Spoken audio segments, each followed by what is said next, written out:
July 1999. A man swung open the door of his house and loudly announced, "I'm home." Then he spotted a swirling ball of magic right at the entrance.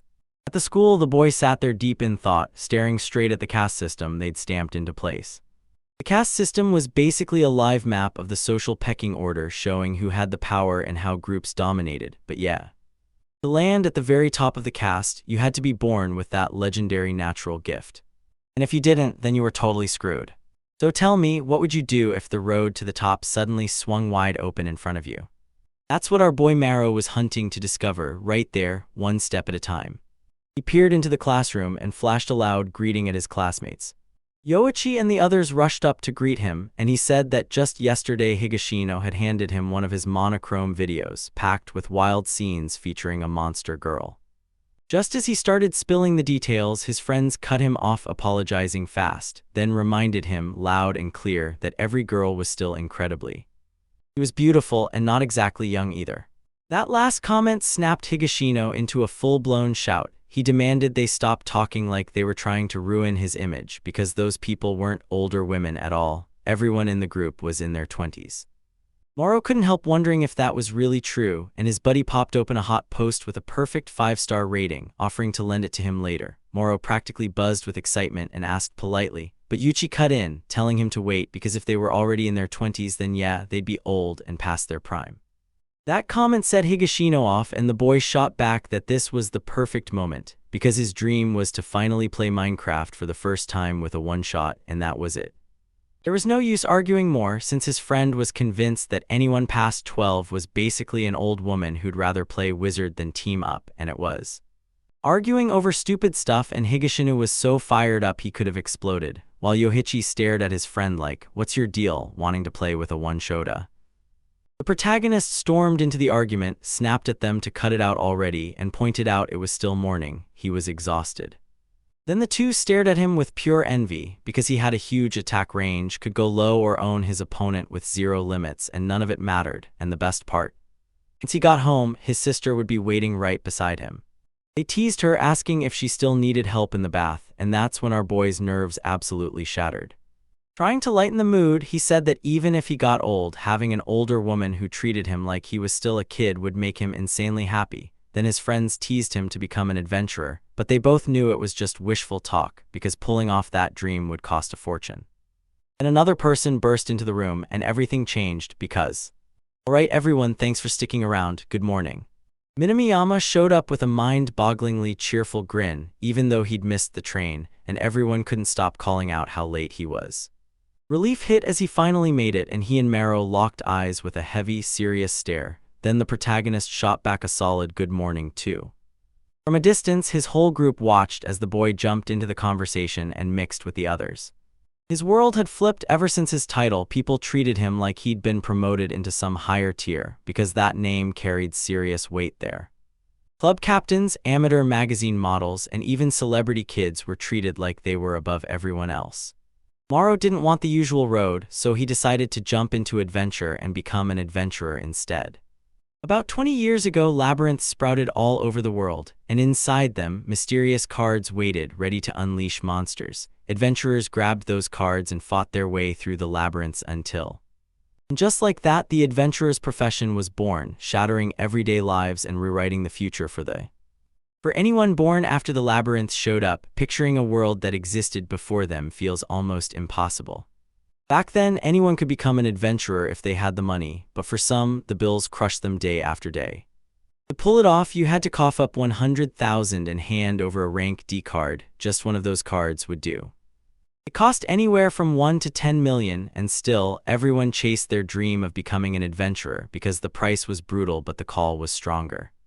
Back in high school, every kid craved one thing, becoming an adventurer, but the system was rigged. Minamiyama, born into a rich family, cruised right into it, while Maro got stuck at the very bottom. Now the boy pretended like he'd never even walked with the protagonist and his friends, like the memories had vanished. The MC was furious, pure rage, but he didn't have the guts to say it to his face. After all, Minamiyama had turned into an adventurer, and now he sat on top of the school cast like he owned the place. So yeah, he kept his mouth shut, and honestly, he didn't have a real choice. He just had to swallow it and move on until that day. Day breaks as the teacher finally arrives. In the room, every student snapped upright in their seats like something big had just hit the air. Morrow flashed a grin the moment the day began. Locked in, he was going to turn into an adventurer no matter what. The labyrinth he'd warned about popped up everywhere out at sea, carved into mountains, swallowed by deserts, and even stamped right in the middle of busy roads. Inside that toilet was a full-on labyrinth, and the whole thing looked totally random, way wilder than anyone ever predicted. Across the globe, military units rushed in to investigate, and they found something terrifying: monsters that looked like they'd crawled straight out of fantasy games. And it wasn't all doom. There were hidden treasures forged from rare, mysterious metals, magic artifacts that could turn the impossible into reality, medicines that healed and regenerated from illnesses everyone thought were hopeless, a crystal that could see the future, and even protective amulets guarded with power. Consumed by human greed, their armies stormed deeper and deeper into the labyrinths. Then, like the ambition itself came due, devastation crashed down on them. The only forces scary enough to wipe out whole armies packed with cutting-edge weapons were monsters called death monsters. Those attacks got completely shut down, and that's why most major nations stopped chasing the labyrinths, so it felt like every expedition had finally died off, until 6 months later when the first Anglemore struck and everything turned to tragedy. From out of nowhere, a wave of monsters burst from those unknown places and tore into civilians. Even better, those death monsters were actually vulnerable to daylight, so the sun became their weakness. At sunrise, they all vanished, gone in a flash, and every nation hit the ground running, hunting for what caused it. Only the countries whose labyrinths were sealed got attacked. That's how the theory hit: if they didn't hunt monsters nonstop, the labyrinth would run out of room and the beasts would spill into the cities. And then they stumbled on the real proof: cards splashed with creepy images that these enemies sometimes drop, the ones everyone now calls *** monstrous cards ***. To use them, you had to smear a little of your own bodily fluid on the card, and believe with your whole heart that the monster could be summoned and would obey your orders. During battles, the summoner stood there untouched. Every hit got swallowed by the monster instead, sparing them entirely, and that spark of logic fueled the next theory: ordinary people could use it to explore the labyrinths. And later that day, our kid sprinted to the Tokyo Adventurers Guild where he was. She got treated by this unbelievably kind woman, and the moment she arrived, the lady leaned in and asked, "How can I help?" Morrow told her he wanted to sign up as an adventurer, and she hit him with the full-price $100,000, a rank D card, and a form for information checks, plus parental consent. She asked if he had everything. The boy nodded, then admitted he didn't have the card. So the woman told him to head straight to the right department for the card, then she ordered him to wait as she rushed off to call someone to take him. She came back with a friendly guy who said his name was Shijno, shook his hand, and explained he was there to help with the card purchase, and the boy thanked him. To help, the two charged up the stairs, and Morrow trailed the man like he was afraid to lose him. No more questions, just follow. There. Stormed onto a floor packed with people, other adventurers everywhere. That's when something caught the protagonist's eye while the older man was busy juggling the paperwork. They slid into a more private booth, and as soon as the man demanded the boy's full name, the kid blurted it out fast right then. He pulled out a stack of papers and said he needed to go over everything with Morrow before he even bought his cart. Then he launched into the details. That in the beginning, every card came with a monster, and as an adventurer, the boy would summon those creatures to clash in battle. Only deep inside the labyrinth, he finally spilled the truth. Those monsters weren't just summoned, they were controlled like tools for their caller, as if that person became their master, yet the monsters still could defy orders. Boy froze in shock, but Shigano snapped, "Stay calm, these creatures can't harm their own master." But you still had to read their personalities, because if someone ditched a monster, even with its memories wiped and the card tossed back into the system, its true nature wouldn't flip back. So rebellious monsters stayed rebellious, and that made them a nightmare for any summoner too. After that, Morrow shot his hand up and asked what happened to the more rebellious cards, and the man said their prices would drop. He changed the subject. Shijno kicked off his explanation, breaking down the card functions and how they all differed. After 10 minutes of rambling, the old man finally finished, tossed the floor to the boy, and left him ready to fire off any questions. He asked the desperate boy if he had enough cash to buy the card he was dying to get out of. He yanked the cash from his bag and tied it up tight. That snapped the man into laughter, and the guy told him, "Don't stress, your payment comes only at the end." Then he handed him a list of the cards he could choose from. As he flipped through the catalog, the boy realized the hottest cards weren't just pricey, they were insane, with one female monster card selling for over 5 million. Cold sweat broke out on him. No way he had that kind of money. Shigeru leaned in and asked straight up if he'd made his choice yet. Then the boy spilled that he wanted to roll the dice, because he'd heard there was a $1 million car bundle up for grabs. The vendor scoffed and said the boy was wrong, but the boy just couldn't see what the problem was.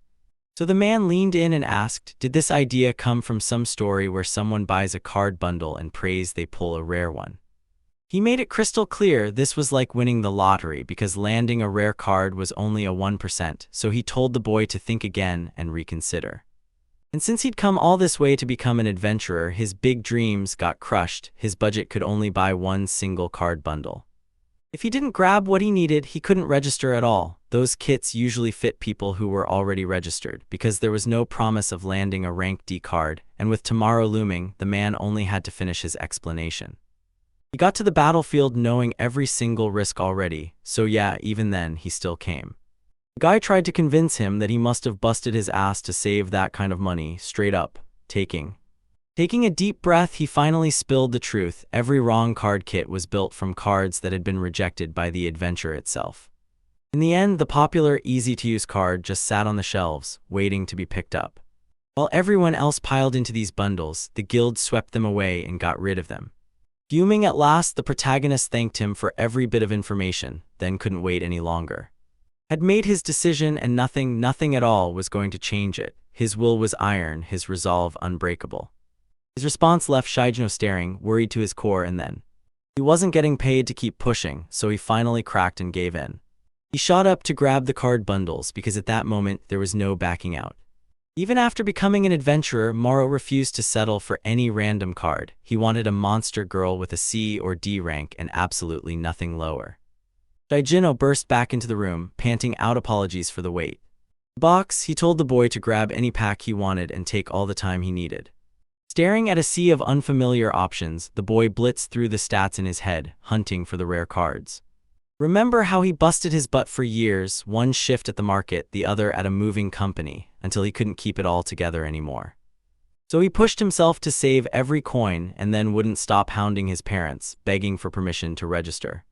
Now he had to swallow the brutal truth. All that hard work could vanish overnight unless he fell into the lucky 30% who actually pulled the card he wanted. If everything went sideways, he'd be stuck working another whole year, so he couldn't afford to fall behind.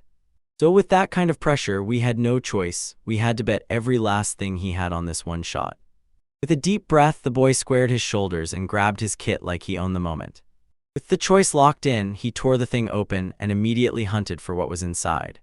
Arrow spotted a rank D card in the stack right away, and that meant his chance to finally become. He was an adventurer now, but it still wasn't enough to satisfy him. He kept flipping through the cards until the exact one he'd been hunting finally appeared. A monster girl rank D, yet his expression said he wasn't impressed at all. Not exactly cheerful, she was a zombie girl. Seeing that reaction, the man leaned in and asked what was wrong, but the boy shook his head and denied it. Still, even if it didn't feel ideal, he told himself he should be grateful he'd at least managed to get a monster. Especially when a cute C-rank monster girl costs a cool 10 million minimum. So yeah, he was stoked to have snagged not one but 2 D-rank cards, and he practically flaunted that luck to the executive, but then just right when he swore his luck was finally done for good, he froze, because there was still one last card he hadn't even touched. His luck was straight up unreal. He pulled a ranked C card and it landed with the cutest girl imaginable. Next morning on his way to school, the boy couldn't help but stare right at an adventurer clutching his card, still in disbelief that every grueling day finally paid off, practically vibrating with excitement to show everyone what he'd scored. Suddenly, a voice cut through the air and caught him off guard. Hey, and there was. I couldn't believe it. I spotted him out of the house this early, and when I asked why he was so cheerful, I just froze like wow. Tomorrow insisted it was no big deal, but his face screamed that it absolutely was. So his friend decided to push harder because they were friends. The protagonist didn't mind sharing his joy. Right when he tried to speak, Yoichi burst in and cut them off, and with a grin on his face, everything suddenly felt lighter. He said it was super rare for all 3 of them to show up together before school, then laughed like it had to be fate. Right when the third friend showed up, Morrow shoved the whole conversation in a new direction, and then they carried on. He sprinted to school, and the moment he got there, something felt wrong. His quiet classroom was suddenly roaring with noise and pure excitement. Once he finally clocked what was behind all that chaos, the protagonist's jaw dropped when he realized someone else was in the mix. He even had an adventurer's license on him too, because he already used it. He pulled the same playbook as Morrow, grinding part-time for ages just to stack cash and finally get the license. Rage shook through him as people chatted that somehow two adventurers were now here in that place. After class, the girls swarmed the boy and grilled him. "Have you already been to the labyrinth?" He grinned and said he'd go with Minami-ama right after class, then thanked him for the help. Guy lit up again, all cheerful, admitting he was pumped to have a buddy to team up with inside the labyrinth. Seeing his friend's grim face, Higashino blurted out loud, trying to shake him out of it. Yet the boy just ground his teeth, swallowed his frustration, and looked utterly crushed, like he had no. He even considered barging in and blurting, "Yeah, I'm an adventurer too," but something in him said it just didn't feel right. Say anything, and he was convinced that if he pushed into the heart of that crowd, they'd just burst out laughing right in his face. Still, frustration hit him hard. Sure, he wasn't the first, but he'd been banking on landing the second biggest spot, because once that was gone, nobody cared about anything beyond it. But now he'd probably find out that hauling a rare card as an adventurer wasn't impressive at all, and it wouldn't matter one bit, so he got pulled into his own intense spiral and started freaking out right there. Give up, she knew it. At that point their friend wouldn't listen to a word, and he couldn't even finish the thought. Nino and Yabichi banded together to roast the new adventurer, laughing at how he only had a 1-star rating. Though yeah, anyone could pull that off, all it takes is cold cash. The protagonist suddenly understood this one brutal truth: if you had it, everything changed overnight. 1 or 2 stars, you were still just learning to walk, no real weight behind your name, but 3 or more, you carved yourself a reputation, and that meant there was still a real shot. That's exactly his game plan, 1 star or not, because even with just a single star, he still had a rare card, and that meant he was about to pull off something huge. He was dead set on becoming a 3-star adventurer no matter the cost, and he wasn't waiting. He planned to pull it off before the year even ended. The moment was here, time to tear into that lab and uncover what was waiting inside. After school, he bolted to his very first stop, straight up meeting a machine that demanded his card before it would let him in. And he did it, no hesitation. The moment he stepped inside, surprise hit him hard because he couldn't believe what he found next. It looked like a convenience store packed to the brim with medical supplies and even way more food than you'd ever expect. For some reason, tons of these labyrinths were designed like supermarkets. Normally, you'd have to shove your way to the back of the store. Just like Morrow, he slammed his adventure card into place and unlocked door after door. Finally tracked down the real entrance to the labyrinth. It was the very first time he'd ever laid eyes on something like that. He couldn't look away from the floating orbs, staring until the truth hit, like it was forged from pure smoke, nothing but mist held in shape. With a hard gulp, he stepped in to touch it and see what was going on. Then the whole room erupted into choking smoke. Just as he was about to catch on. And just like that, he was gone, swallowed by the dust he left behind. Then he stepped into the room, and boom, he was suddenly deep in a forest. It was like he'd stepped into a whole new world. Then even the sun glowed like it belonged to him. The info he got said the labyrinth never lets the sky change its mood. Whatever phase you enter with is the phase you're stuck with. Morning stays morning, afternoon won't ever flip, night stays night, and if rain starts, it keeps raining. So in that place he felt safe, because daylight would never vanish. But the heat was absolutely brutal. He had no clue how he was even supposed to survive it. The sensations would shift again, but now he had one job: pick the perfect monster, and he snatched his cards fast, going all in on the right choice. Every labyrinth capped the monster rank he could unleash, and he could only summon 2 at once, so he went straight for his flashiest card, Zashiki. The goddess of fortune once abandoned, she crushed everyone into poverty, had all the cards, and every card came with 2 wild kinds of power, drawn straight from nature. Ones and others you could snag too, and with Zashiki she could swing good fortunes or doom, at will, handing out the outcomes with terrifying ease. She stepped into luck for both enemies and allies, picking up skills like healing and stealth too. Then came her basic offensive magic, and the cruel part was her limits, because they turned her own power against her. So you're telling me she wanted nothingness, then she crushed her own power until she barely existed. And once a heart was closed, those special cards wouldn't lift a finger for their masters, and if anyone tried to force them, their powers would tank even more. So it was crystal clear that the girl was going. It was a huge problem, but she was still a ranked C monster, and by far the strongest one that boy had ever faced. So even if she fought back, he refused to stop himself from using her powers. Even if she ignored Maro's orders right there in front of the enemies, the girl. She'd still be dead if she didn't fight, so she couldn't stop spiraling over it. And then finally, he unleashed that monster for good once and for all. But when she finally materializes, she looks like the most innocent little girl you could ever imagine. Right in front of him, he still couldn't believe it. Nerves crashed through him and he could barely take it in. Then the girl snapped her voice out fast, stealing his attention in an instant. With a nasty attitude, she snapped, "What are you staring at like that?" It was so intense that Maro couldn't help but remember the old man's warning: monsters don't just attack, they have their own twisted personalities. I never thought I'd end up tangled with a delinquent like this. He flashed a crooked grin through clenched teeth, then fired off She became his new master, and the protagonist confirmed it on the spot. Then she instantly felt sorry for him. He made it crystal clear he'd yanked in a dangerous monster, but he still swore it wasn't his doing, saying he'd already known she'd be a nightmare to deal with. But for a guy like him to land a rare card like Zashiki, that was nearly impossible.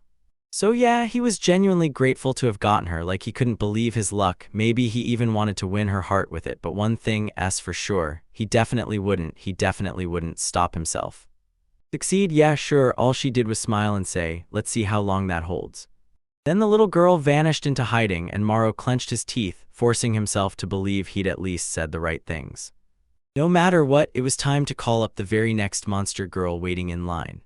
Zombies were undead monsters, lurking like demon hunters in the deepest, darkest labyrinth. Maro studied the zombie girl's D-rank card and shockingly realized she punched way above her weight, undead to the core, armed with congenital skills that let her laugh off status effects, then slip in attacks powered by pure intellect through a deadly passive. She could even erase any battle damage just by devouring other beings, and beyond that, she'd learned a ton from online games, plus she followed orders with total, instant obedience. She never once questioned her master, and she came packed with techniques that could handle any game, any control system. She'd have been Moro's perfect match if she wasn't undead. Still, there was no real choice, so the boy clenched his courage and summoned. Girl, she showed up in the blink of an eye, like the world just snapped, and there she was. The first thing he clocked was that the horrible smell he'd braced for never showed up. She was undead, sure, but somehow she carried this weirdly sweet scent in the air. She even hauled along some insanely comfy pillows for him, like right therein. He swallowed his grief over the fact that she was a demon, but he clung to hope anyway. Because monsters ran their own ranking system and her class could evolve into a vampire, one day he'd push her rank higher, no big welcome, no warm-up. He started rambling, pushing the point hard. They had to get. He told himself to get comfortable with the labyrinths, because soon he'd start hunting for answers. He chased monsters because he craved the one thing he'd never had, real combat, at least once. But before he could go any farther, a sudden noise slammed the moment to a stop. He spun around fast, desperate to find out what it was. He finally realized the girl didn't move an inch. She'd stayed exactly where they summoned her. He totally forgot that she would only. If they told him to move, he moved straight away. The girl didn't hesitate either and obeyed him. And just like every classic undead, she crept along at a painfully slow pace, which immediately pushed the boy to his limits, and he started fearing this was only the beginning of a brutally tough task. While they walked, the girl kept staring at everything around her, then fired off, "Zashiki, any enemies nearby?" But he didn't answer. He shot back a question like he was daring her to say it. The boy said they were friends, and that's when the girl froze, because it was the undead that finally got stopped in their tracks. Right in front of both of them, she stepped up and demanded to know if. She sounded clueless, then snapped that she hated humans, because the moment she looked at him, nausea hit like a wave and she nearly vomited. And yeah, the demon girl is still stalking behind him like she's chained to his heels. So she snapped at him to stop grilling her because she was heading. Zero intention of helping with anything at all, especially with a mister. That smile hit the protagonist like a warning. Zashiki was the defensive kind of monster, and she planned to keep him on his toes. Then he vanished into thin air again, and that ruthless attitude made Maro lose his mind. Can you imagine what her old master did? Something so unforgivable that it twisted her into this. Yeah, maybe he should let Zashiki slip back in and call Kyusei instead. At least she'd cover the defense, but man, it was way too tempting to keep that girl around. And if he threw in the towel, that stubborn guy would come out on top. On his break, he grabbed a chocolate bar to fuel himself, then right before it could touch his lips, Zashiki suddenly appeared. Blasted into view right before him, and when he tried to figure out what it was, it made his heart jump. He told her it was only a piece of candy because she did. He didn't even talk, he just leaned in and asked her if she wanted some. The girl cut in saying, He's not a kid, so no way, absolutely not. Still, she locked eyes on that treat like it had bewitched her, totally fixated on the thing in Marrow's. With a sharp twist of her hand, she spun away from him and demanded, "Do you honestly think I'd fall for?"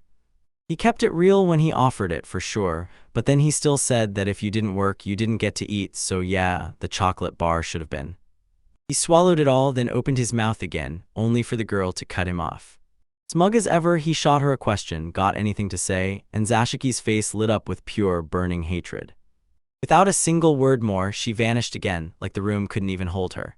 He storms off, crushed that he missed his shot, yet at least he still gets to keep the chocolate. He'd almost won her over, and either way, he couldn't help but feel thrilled that he'd finally found out what made her light up. Suddenly, something shot forward and lunged straight at the undead girl, right when she was standing there. Staying right on his heels as he spun around and faced it.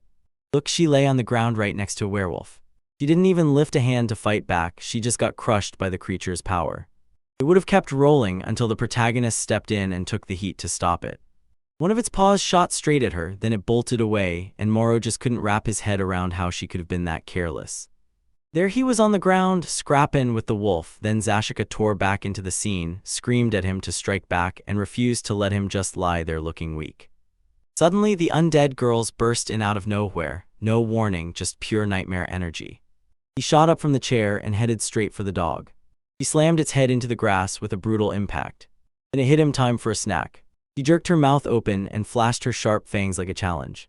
The girl lunged at the beast with zero mercy, and it left our boy reeling in pure disgust. Even Zashiki looked a little uncomfortable. That's when it hit him, he could finally do something sweet for her. He dug the item from his bag, thanked her with real warmth, and then tossed her another chocolate bar as his way of saying, "Seriously, thank you." Her face brightened with pure joy at the gesture, even as she kept her sharp attitude under control.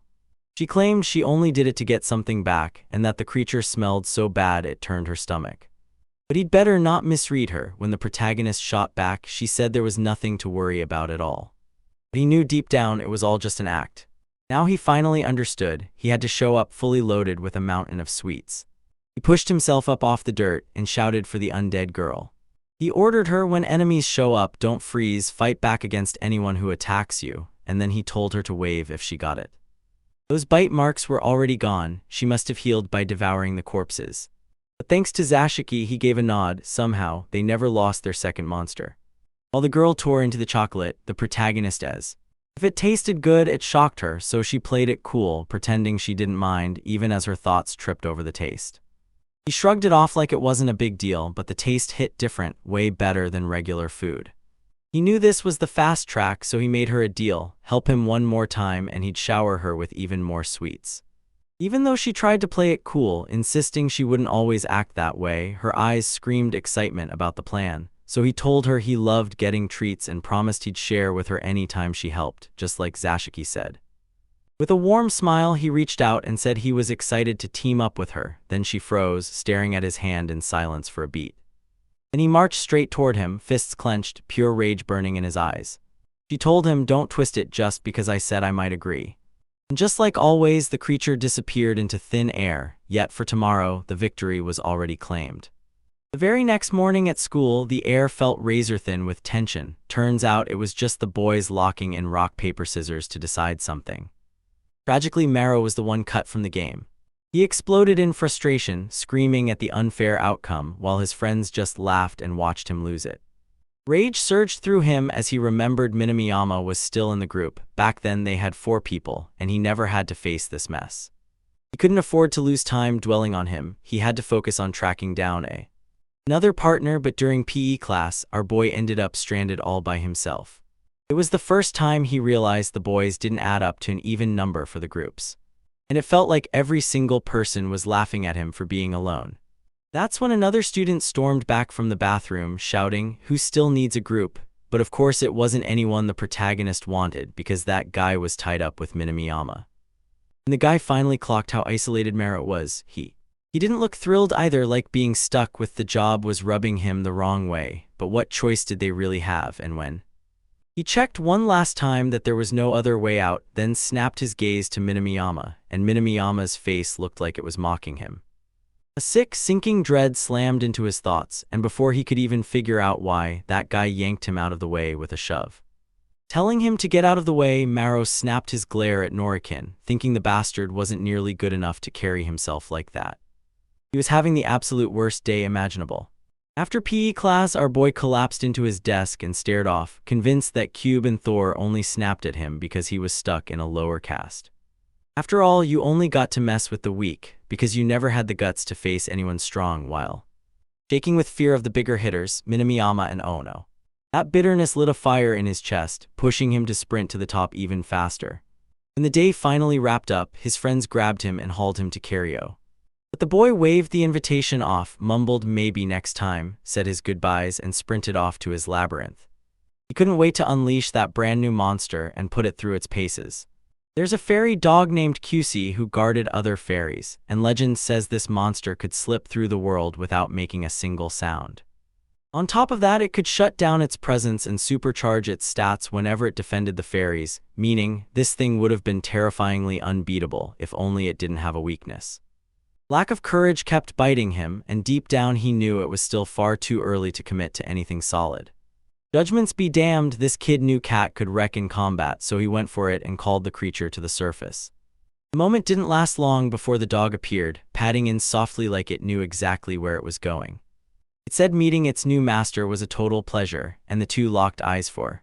And in the blink of an eye, Moro's breath caught when he saw just how huge the beast really was. Right in front of him, the moment he clocked the creature, he made his choice. He summoned the undead girl. Again, he didn't even look up to say hi, he just cut her off mid-step like he had something to hide. He asked if she still remembered the orders he'd laid down the day before. He told her to say it again, and she broke it down fast: walk forward, get up. After she spilled everything, he snapped at the creature to wipe every earlier order from its mind, as he told her to nod if she got it, then slammed down fresh instructions. First move, trail him straight into the labyrinth. Before he even stepped foot on that expedition, the protagonist painstakingly ran through every single rule on his list. Now it was Kyusei's turn. He told her to check the perimeter, but the dog insisted she could guard the group just fine without doing that. Any problem the protagonist picked up, because he confirmed it and said he was counting it. So she pushed onward and the whole crew followed her lead, stepping into that world to dig up what it held. Maro looked genuinely thrilled, because this time the creatures behind him fell into line with zero trouble. His only worry was making sure he never gave an order that clashed with the next one. They guessed wrong again, because even while they kept walking, the dog's nose suddenly caught something. QC snapped him awake fast. She'd caught enemies nearby and fired off their exact coordinates, and the tension hit like a wave. The boy forced himself to breathe steady, telling himself he'd already given orders to the undead girl, and if Kyusei turned out useless, maybe she'd still wake up and react to the attack. With a rank D monster whose battle power barely scraped 50, and since they were stuck on the labyrinth's first floor, those enemies couldn't possibly break past 20, so he stayed rock-solid, confident they could crush anything. Kyusei suddenly roared that the enemy was right on their heels. Bossy little monsters tore down the street on the backs of other dogs, and these two fools looked even more furious than before. It was the very first time they'd faced monsters like that before, so he couldn't shake the worry creeping into his chest. The creature locked eyes on the undead girl as she closed in, already bracing to strike, ready to. She tried to strike, but the moment she got close, it was like the whole world froze in place. Right there, everything stopped, and Maro froze beside her too. Still not understanding why that one. Those who refused to freeze were the real fools, who seized the moment while the girl stood frozen. Strike! When he saw what was happening, the hero blared the commands straight at his creature. He had no idea where the commands he'd given had vanished to. He couldn't shake the fear that they'd somehow called each other out, contradicting every word. Desperation snapped through him as he yelled at QC, convinced she had to act to save her teammate, yet she chickened out. He buckled forward, trembling so hard he couldn't even get a single word out. Though Tomorrow shouted again loud. just to get hit with a dog's apology, an apology he didn't even dare to say out loud. But all he could think was how scared he was, she really was, and he'd even dared to hope she'd pull something bold. Alone and out of options, the boy just stood there, staring into the chaos, wondering what in the world he could do next. He came to the harsh truth: there was nothing left but to put Kyusei away for now. So he hustled her back to her car, then called Zashiki in. She burst in on the spot, demanding to know why she was even there. Then Maru leaned in and begged her to help the undead girl. "I hear you, but I'm not saying no. I'm answering back loud and clear. I don't want to." When he looked totally lost, she cut in and reminded him she'd already told him not to expect much from her. But the boy was all in and begged her, "So you won't lift a finger, not even for a few snacks?" That snapped the girl's focus to him. Then she defiantly turned her back anyway, telling her she wasn't feeling up to it, and yeah, the frustration was loud. The protagonist crumpled the snack wrapper and tossed it to the ground, already knowing he had no other option, so thank the stars he showed up ready for anything. Zashiki even lunged to stop him, but he burst forward, screaming his lungs out at the monster. He was jolted by the attack until Maru struck the blade into his skin, and he quickly realized this was way tougher than he ever imagined. Nervous as hell, he ordered the undead girl to tear through the wolves one by one, starting with the one latched onto her leg. She snaps to it on command, sinking her teeth into the wolf's snout. Meanwhile, the boy just glares at the two fools right in front of him, refusing to look away. It doesn't take long before they break into a full charge at the The protagonists charged in, swinging their wooden clubs straight at him. Armed with his trusty metal tool, he swings into battle and fights off every attack. Still, right as they lunge for him, the two monsters crush any chance he has to fight back. But right before it all kicks off, they're stuck mid-inter. He's blindsided when it intercepts him. And honestly, it had to be the Zashiki behind it. He can't look away. Terror slams into him as he watches until he's about to. He finally clocks it: this undead girl won't stop smashing those monsters, and he realizes why he's finally out of danger, so he flings himself onto the ground, utterly wrecked after his first brutal run through a labyrinth crawling with monsters. He completely misread what was waiting for him there, and that mistake blew everything wide open. Left him wondering if he could actually pull off becoming an adventurer. Maru rises to his feet and shoots the Zashiki a grateful look, thanking her for the help she gave, promising he'd grab her some candy as he got the award. But then the girl yanks his shirt and demands, "Why did you even try to fight?" And he snaps back, "That's because you didn't even try." But she screams, "No, that's not it." What she couldn't stop thinking was this: why would he risk his life for an undead girl? In her eyes, there was zero logic in throwing himself into danger for someone like that. And besides, cards could have been spent and replaced, couldn't they? Maru snaps, saying he's not exactly risking his life. He just wanted to buy the undead girl a little time so she could recover. He says even if those cards ran out, the girl would still matter more to him than anything, and somehow, that only makes the Zashiki look even more miserable. Either way, the boy pushes himself to his feet, blurting that he's leaving and that he's exhausted. But before he can even make it out, the girl snaps, "Wait." Because she still hadn't gotten a single piece of candy for all her hard work, which totally blindsides our boy later. Maru makes it back home and swings the door open like a victory lap, then grins as he calls out that he's here, only to be met by his younger sister, who lights up with a massive ear-to-ear smile. The little girl darts up and asks how it all went back in the labyrinth. Maru grinned and said he'd wiped out several monsters. And the girl leans in and asks, "So, did you already clear the labyrinth?" But he shuts it down, dodges the topic, and she snaps, "It's time, game on," yanking him toward her with a call that won't be ignored. Hurry before the family dog leaps up in pure excitement and lands right on the little girl. Maru tries to coax the dog over for some affection, but the dog flat out ignores him, which leaves annoyance simmering in him until his mother spots him and snaps, asking if he's already eaten. The boy shuts her down, and the woman immediately offers to warm up some food for him, so he follows her straight into the kitchen. His parents already knew he wanted to become an adventurer, and that news didn't land well with them at all. Honestly, who could blame them? No parent in their right mind would ever send their kid off to die, yet they can still. They gave the boy the green light because they knew he meant it, but still, worry wouldn't let up. His father showed up way sooner than he expected. And even then, the dog ignored him. The man of the house was named Maru, so it was only natural for him to feel downright threatened. While the other males closed in around him, the dog ignored everyone and rubbed up against the youngest daughter instead. The girl yells to her brother, "The game's starting." That was the gladiator tournament in the arena, right there in the Monster Coliseum. Ever since the labyrinths began popping up in ROM, this kind of show started showing up everywhere. They shoved monsters into the arena and let them tear each other apart. On that night, it was about to get brutal.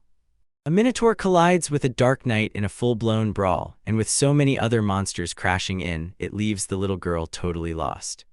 Usually Moro didn't give much thought to what was going on, but that night something felt seriously off.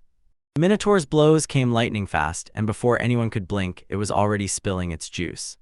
The fight might have looked brutal, but the knight refused to feel it. She sprawled on the couch, eyes locked, totally hypnotized.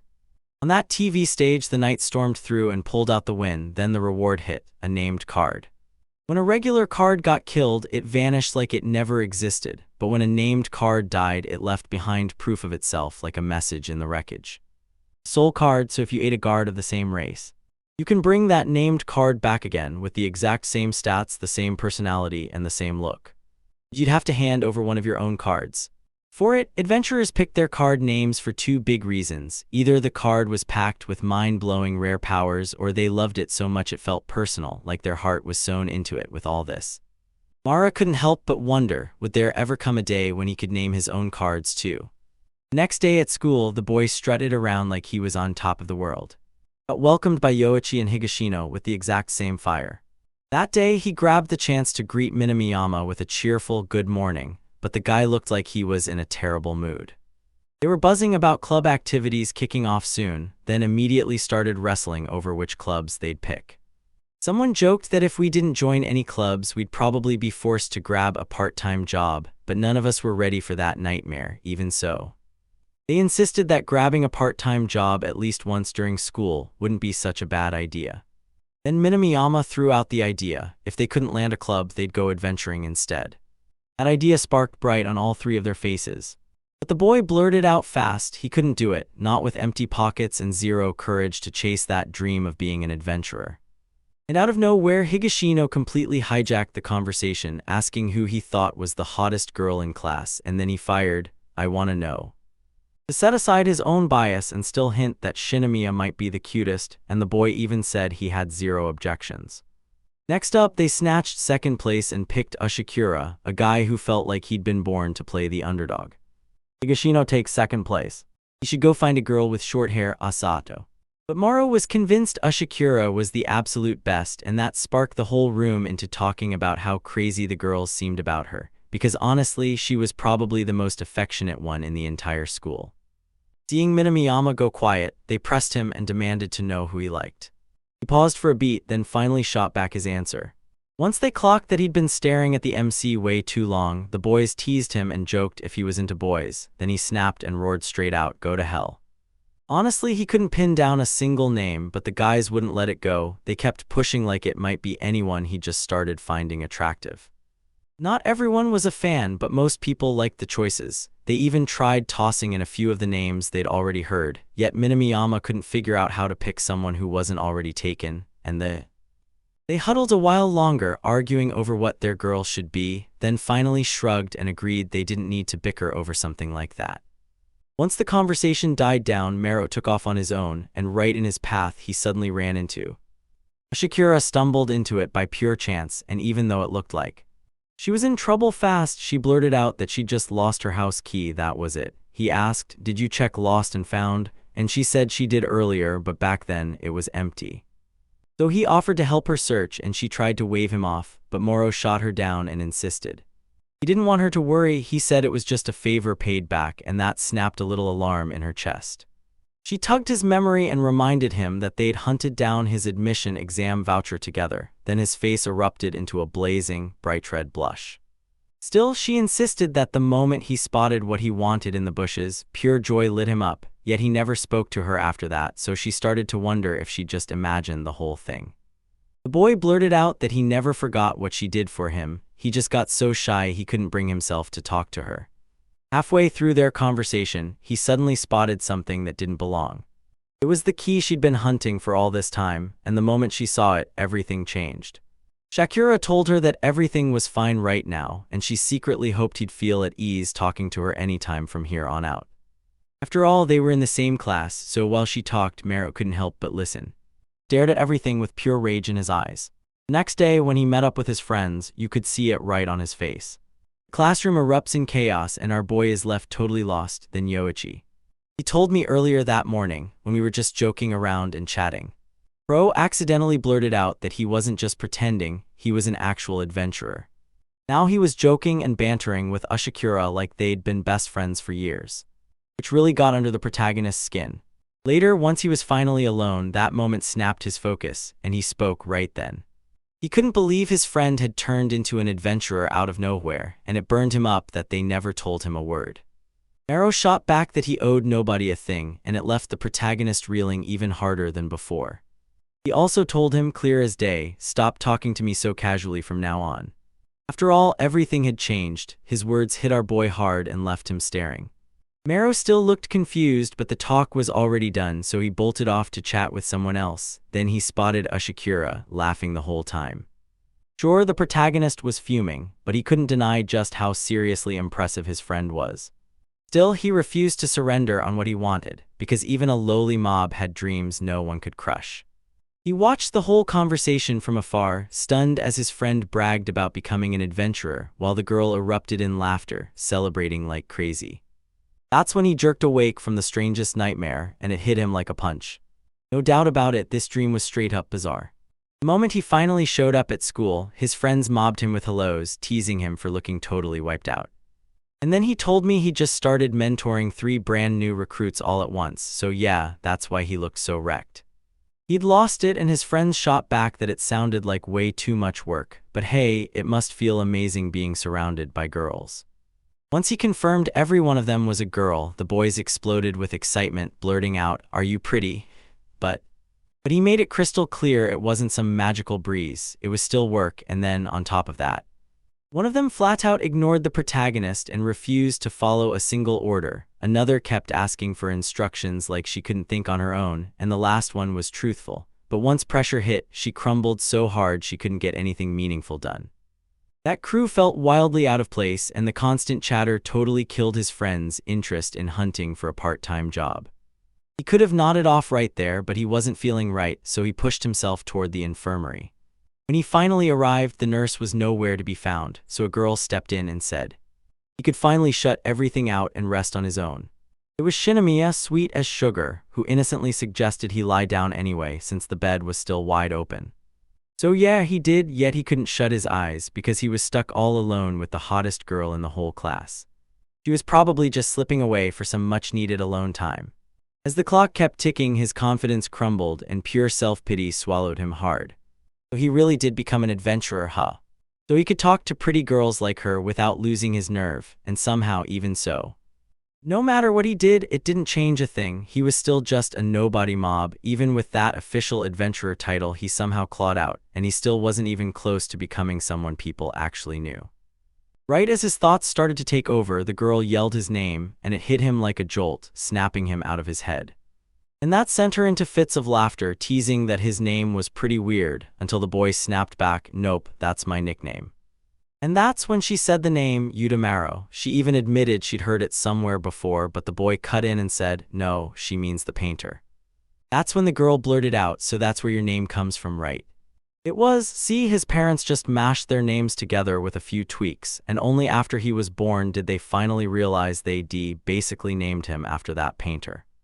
And it was so funny she blurted out, "Can I still call you Maro?" And he just nodded and agreed. While they talked, she leaned in and asked if he had a part-time job, and he shot back that yes, he did. And Shinomiya swore she'd seen him stocking shelves at a supermarket her family always hit, so that's why his face looked so painfully familiar. She admitted it felt almost impossible to walk up to him because he always looked like he was carrying the weight of the world. Then she straight up asked how many days a week he worked. She couldn't believe it. He worked all week, even on weekends, and she demanded to know why he was killing himself for the job. Moro fired back with one thing on his mind, a crystal-clear goal he was laser-focused on. So yeah, he had to pinch every penny, honestly, because he wasn't about to throw money around, and he even swore he'd never been the one who sat at the center of the class. But because he'd always assumed life would turn out exactly like this, But the moment his friends slipped into the popular crowd, he froze in total shock. He already knew he was meant to belong to that crew, so he made his move and decided.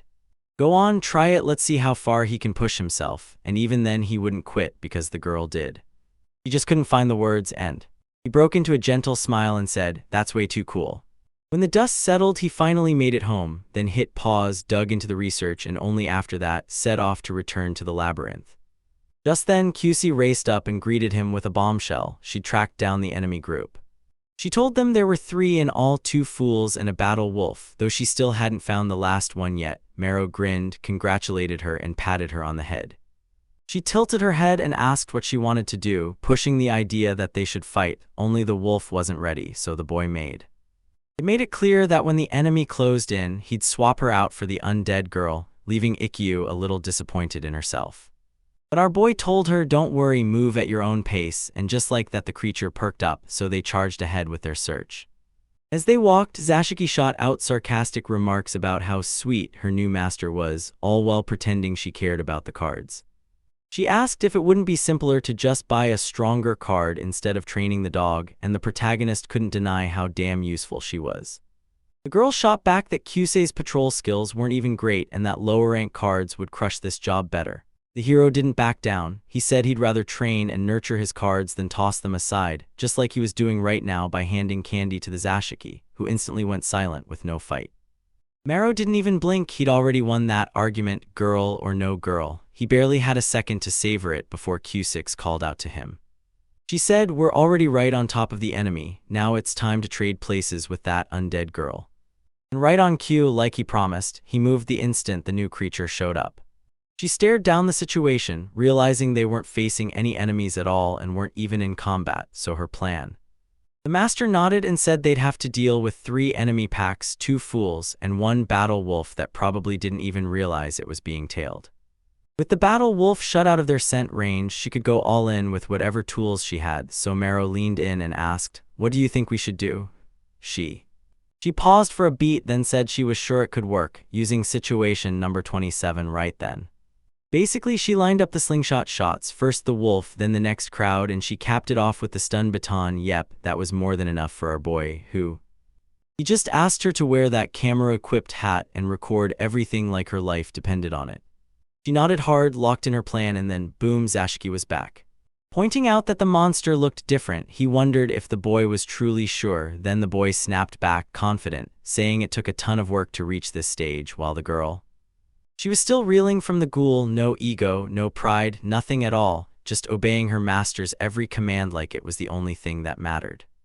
Moro shot back that she couldn't think of a single thing on her own, but if he tossed her a few choices and stood by, the undead girl would study the answers and burn them into memory. Then he flashed the monster's card in front of her and pointed out the 2 brand new abilities she'd just unlocked. Rise attack ripped through the arena and Hollow Heart stunned Zashiki, because getting a card to learn something like that usually takes months. One power tries to drown out the other, because he keeps teasing her about tomorrow. Demanded to know if she could finally show him a little more respect. That made the girl burst out laughing, and she told him, "Don't let it go to your head, beat your first labyrinth first." He shot back, "It's not that hard, I'm just being careful." But the girl wouldn't let up. She kept snickering that if he was really going to burn a whole week in a low-level labyrinth like that, he'd never get very far.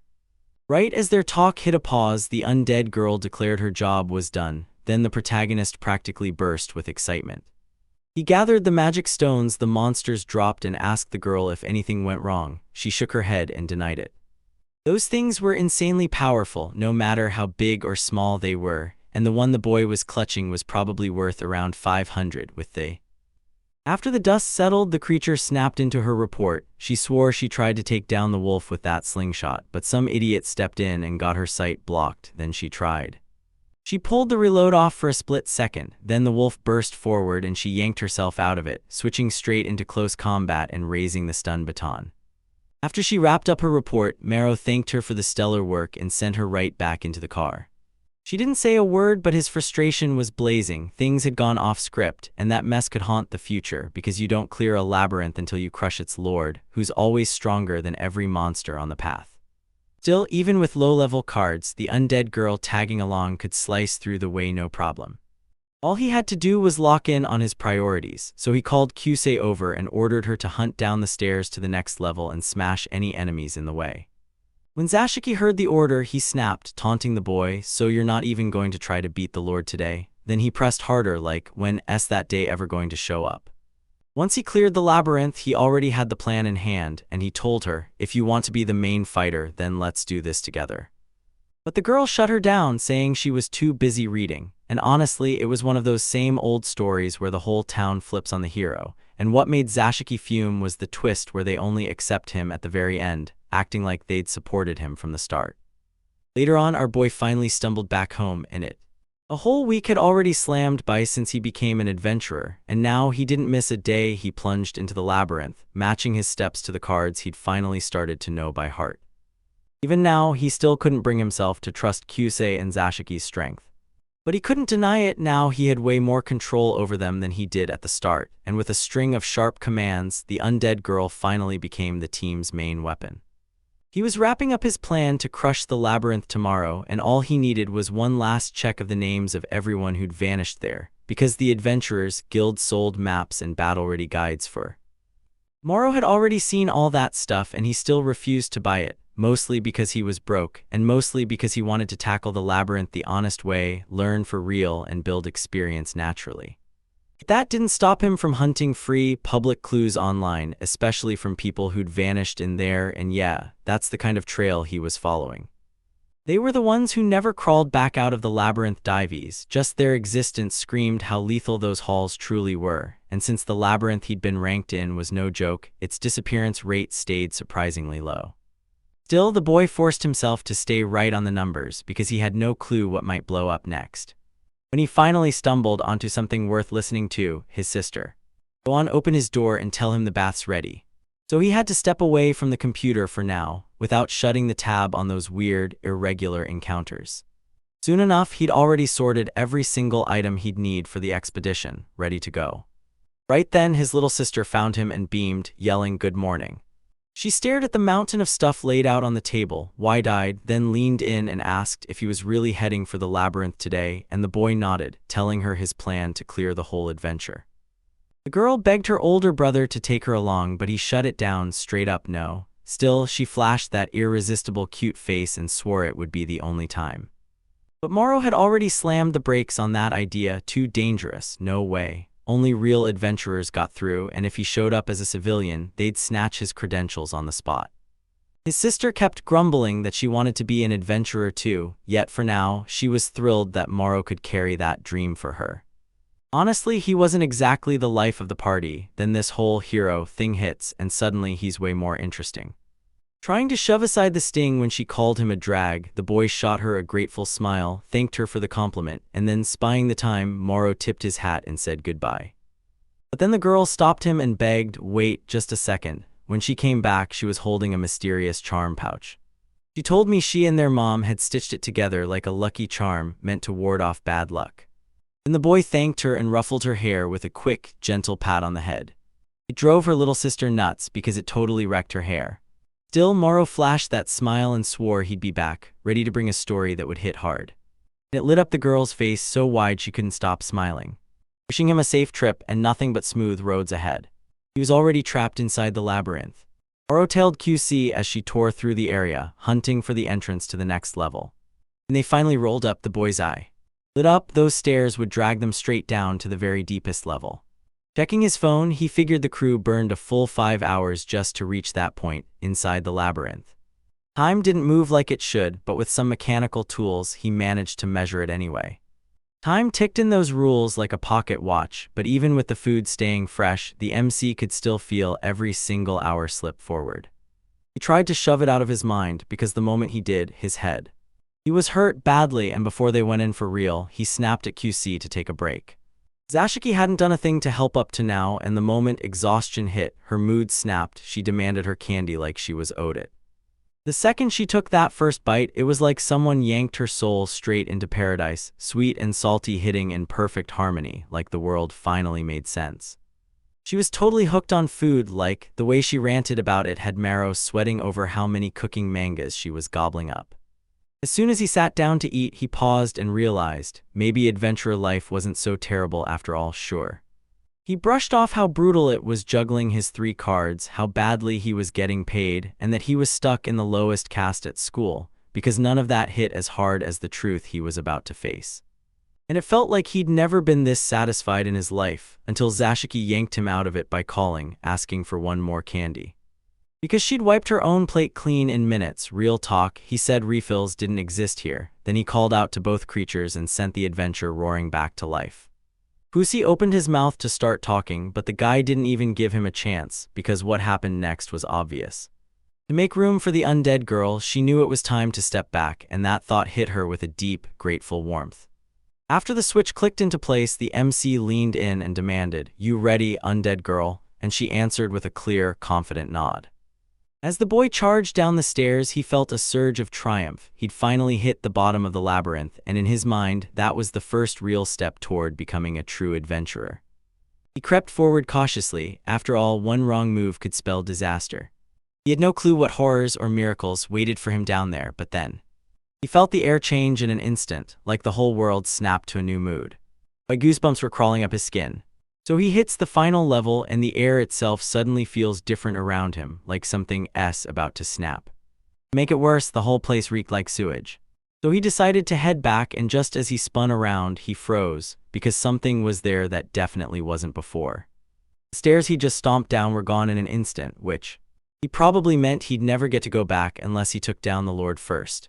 Everything about it felt unreal. He'd never heard of rules like these in his life.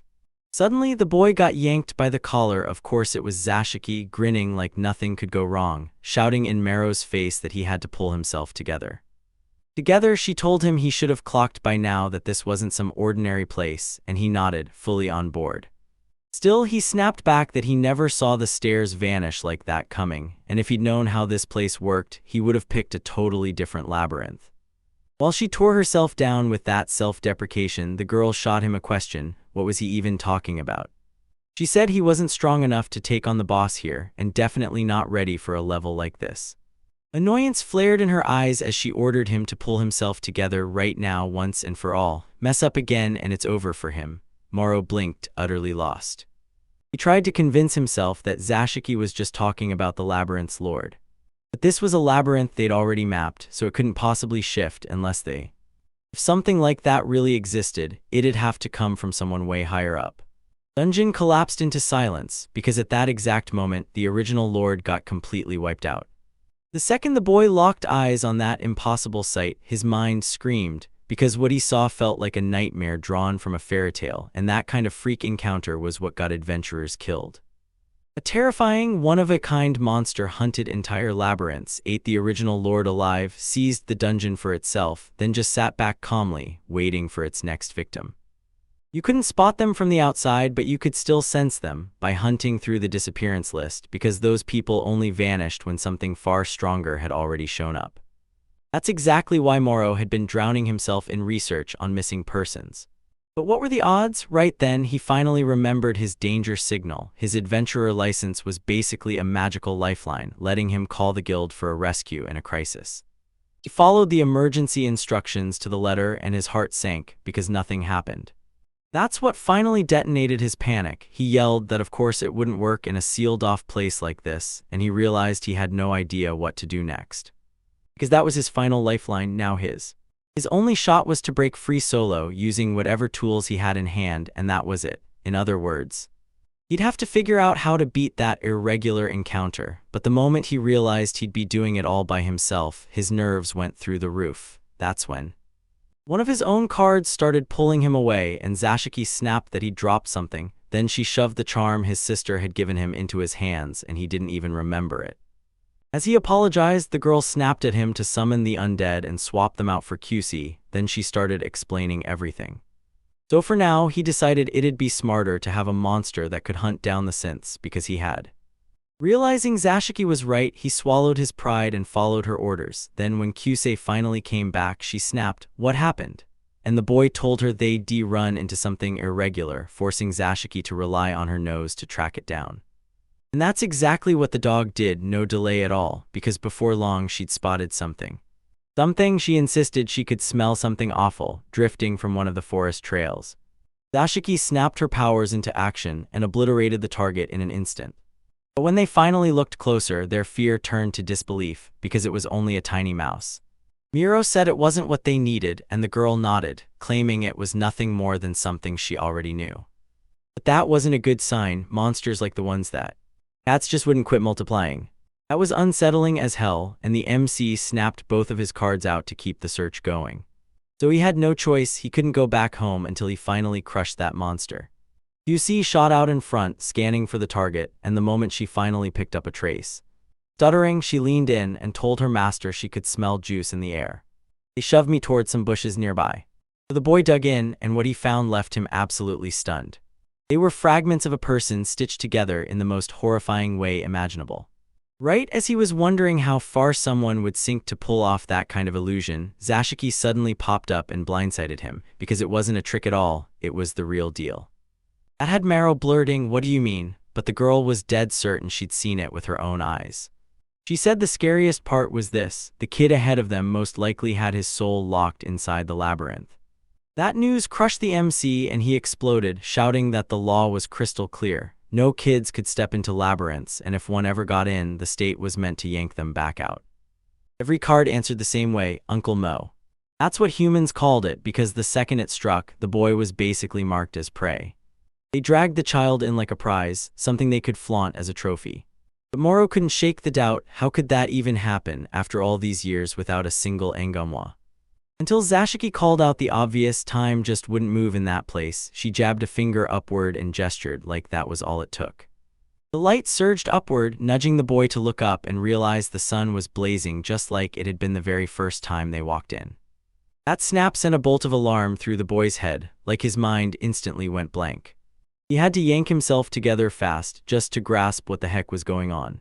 He stumbled through it all, totally lost, convinced the Anglomoise was something that happened 20 years ago, and then doubt started chewing at who he really was. And then it hit him: this was really his life now, and what stared back at him could only be a.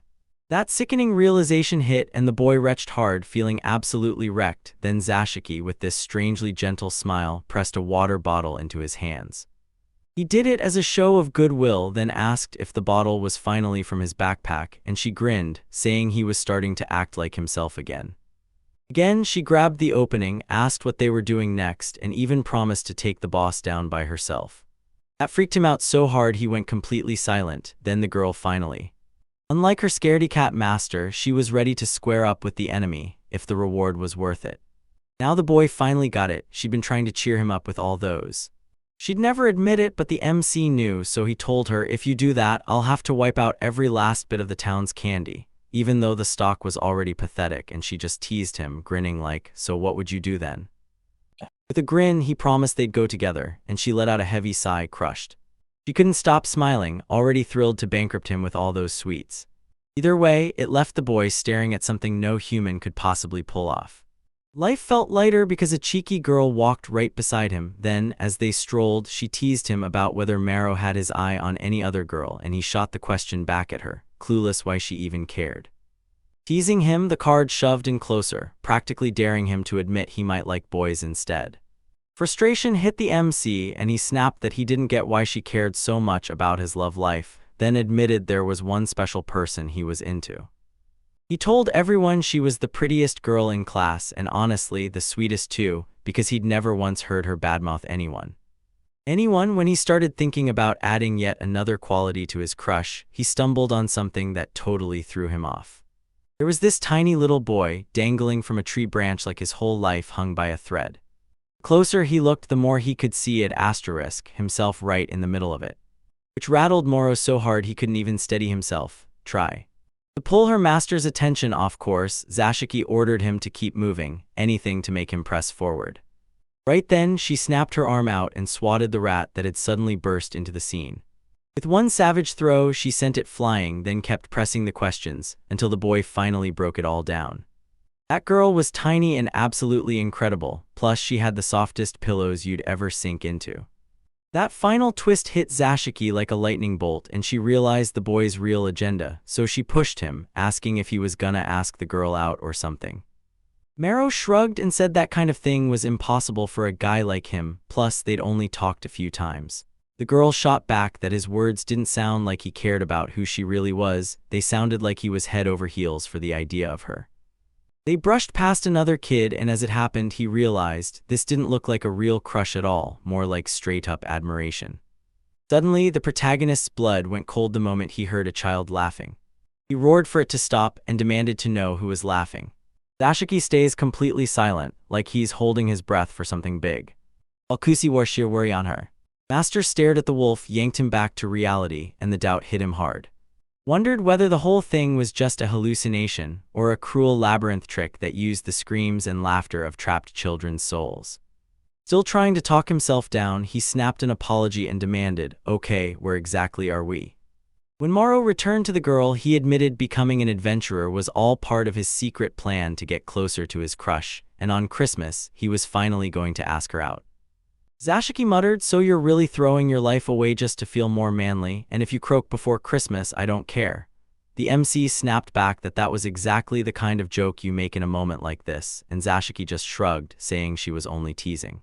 Besides, that kind of thing wouldn't fly with her around, not a chance. Then that last comment hit, and the boy lit up for real, even while she tried to play it cool and hide how much she cared. But just as the good vibes started to fade in, Kyusei blared her voice and called for her master. Right then, everything snapped into action.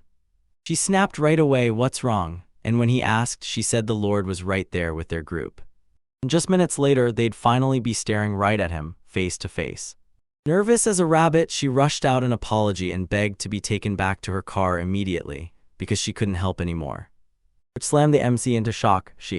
Mumbling through tears, she admitted her legs finally gave out, even though she knew she had to stay and fight. Then, trembling and crying, Kyus apologized. But the boy simply strode right up and softly patted the creature's head.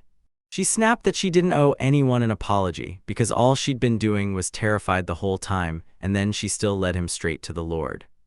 That's why Marrow threw her a heartfelt thanks. Kyusei couldn't believe it. Then the boy told her, "You can go back now." His words hit the creature like a storm, and she burst into even louder cries, sobbing as she admitted she was pathetic and desperately wished she could be more than who she was. It was wild. She was terrified of dying just like humans.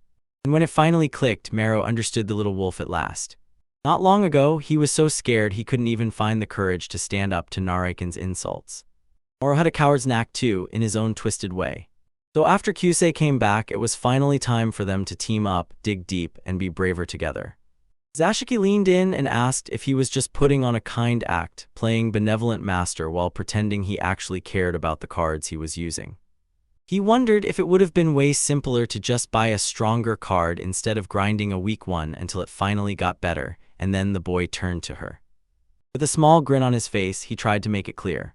No, he wasn't going to give up those cards, especially Kyusei, because he planned to push him harder, help him rise, and climb the rankings for real. And just like that, he sealed a promise that would haunt the future.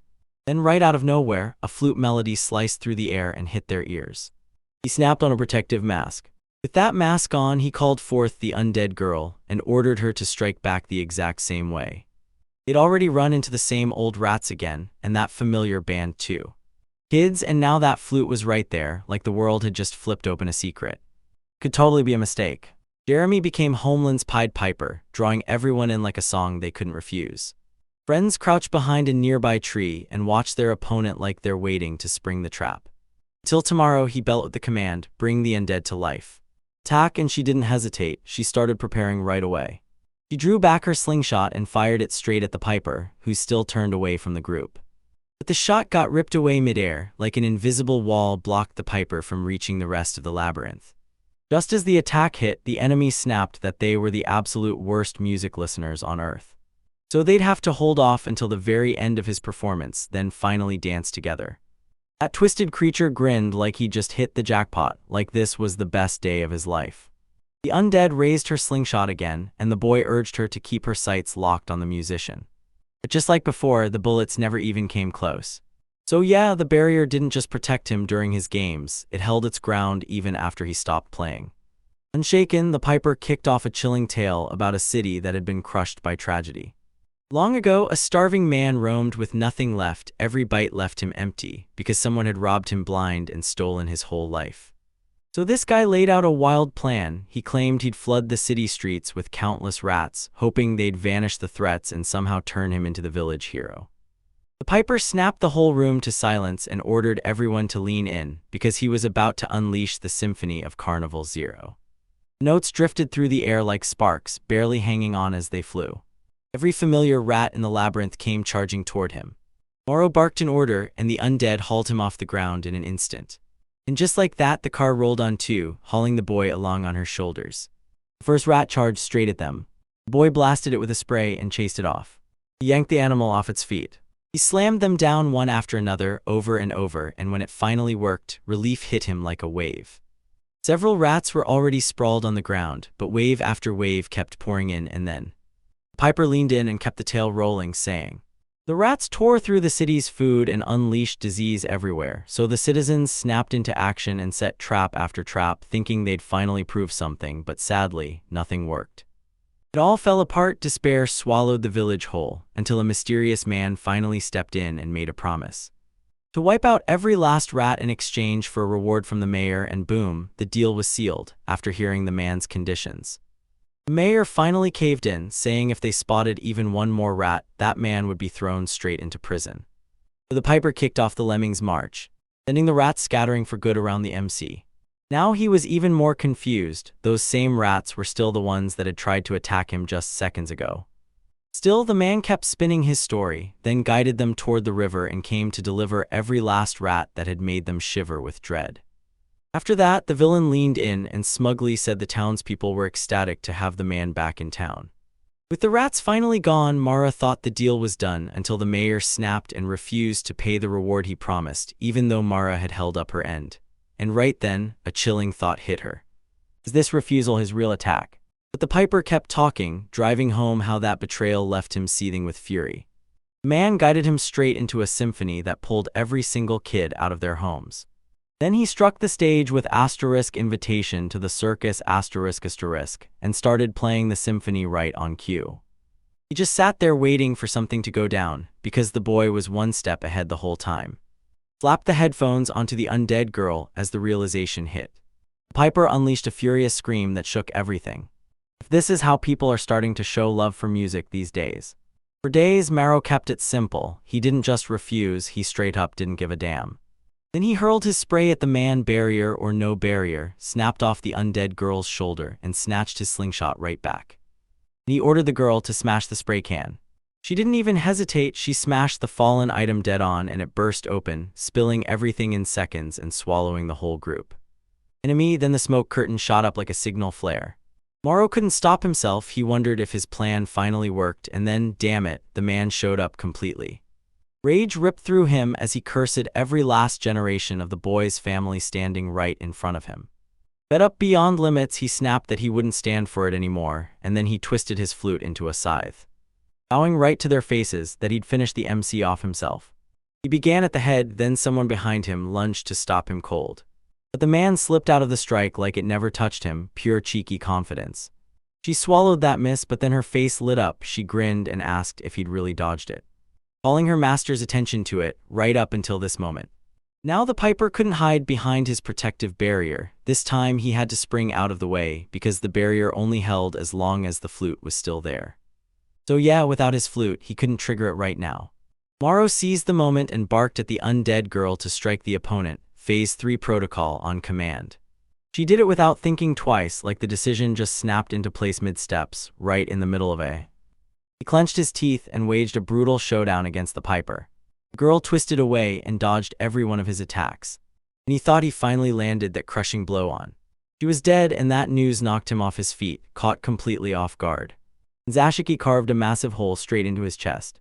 He hesitated to catch his breath and froze, because what just happened should have been impossible. Then he saw it, the piper sprawled on the ground, no longer able to stand.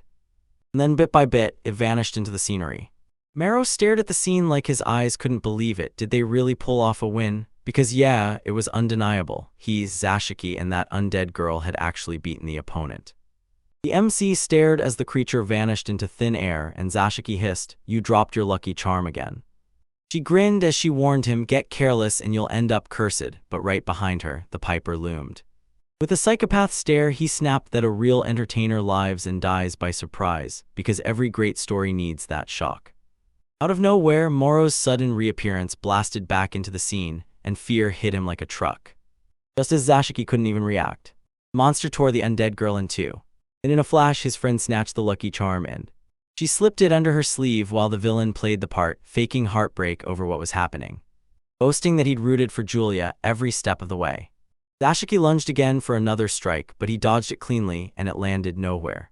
Then the man vanished into thin air and Moro just stood there dumbfounded, because he had no clue the guy could teleport. But now he finally understood. The Piper didn't really hide at all, it just made it look like he was hiding, and panic hit hard. Desperate, the girl screamed at her master to rush over and check on their friend's condition. He swept her into his arms, shouting her name, but she tried to speak, and he cut her off, insisting that everything was going to be fine. Be okay, after all, even in that rough shape she was still. He was done for, just missing her head to get back on her feet. Now he's panicking, wondering what on earth to feed her to bring her health roaring back. He grabbed one of the rats nearby and shoved it into her hands. She slammed the two halves of her body back together, and they were fused together like magic, like some invisible force had glued them in place. Quick. The girl scrambled to her feet, but it was way too soon, so Maro snapped at her. His face betrayed the pain he was desperately trying to bury, while the boy couldn't stop showing his worry. Suddenly, the group heard the Piper keep right on spinning his story, how he rounded up every kid in the village and dragged them into the forest with his tricks. Adults tried to step in and rescue them, but every single time they moved, rats swarmed in and attacked, like the rats were delivering a brutal lesson. That day, he threw a banquet to celebrate his final performance. Desperate screams tore through the air as the man kicked off his terrible symphony of the lamb, and the sound spilled out. His flute magically sings on its own, no playing required. Right then, a mouth slid toward Zashiki. Shaking with pure fear, the girl braced to defend herself, but just as the thing kept moving until it shaped into a child's face, and Moro's world instantly went upside down. Watching their faces light up, the Piper leaned in and asked, "So the organics don't make this music even better?" It was impossible to forget that vivid melody, like it had carved itself into my brain. Done with it all, Zashiki snapped, told him to get lost, and then violently slammed her powers into him, who fought back and somehow held her ground with barely any effort. Earl demanded another attack, but it fizzled out every time. Then she snapped, crying to her master, "Tell me what I should do." The boy was so stunned he just froze, his mind went completely blank. Until Julia begged him face to face to just give her one order. Knowing she was in no shape at all, he yanked the card from his pocket, and right there, Kate's image stared back at him. He lit up, praising the undead girl like she'd just pulled off the impossible. And he told her to rest up and hand the rest to her friends. She tried arguing back anyway. He shot back that everything was fine, and she slid her card right back in. Let the boy summon Kate right now. The way his move snapped the Piper's attention like a spotlight. And the wolf finally burst into the labyrinth. His expression blazed with fury and pure, unstoppable determination. It was time for the counterattack, and the protagonist was finally ready to end the nightmare for good. The creature's pure, gutless cowardice. The memories of Kyusei's old masters crashed into his mind, especially the time she got snapped at for taking out villains near her former boss. He apologized, but the guy still couldn't wait. He shot back, claiming he was pure trouble and absolutely useless. Realizing she was being turned away, the creature dropped to her knees and pleaded for one more chance, swearing she'd de-change and get better, yet the master stayed icy and wouldn't budge.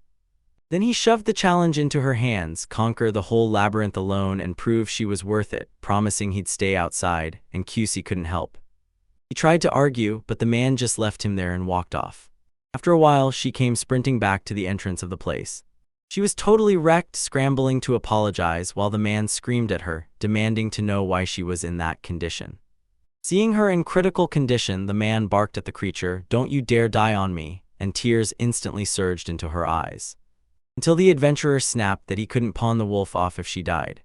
He muttered that he'd only bought her because her card was cheap, then instantly realized he'd messed up because Kyusei couldn't even survive a basic dungeon.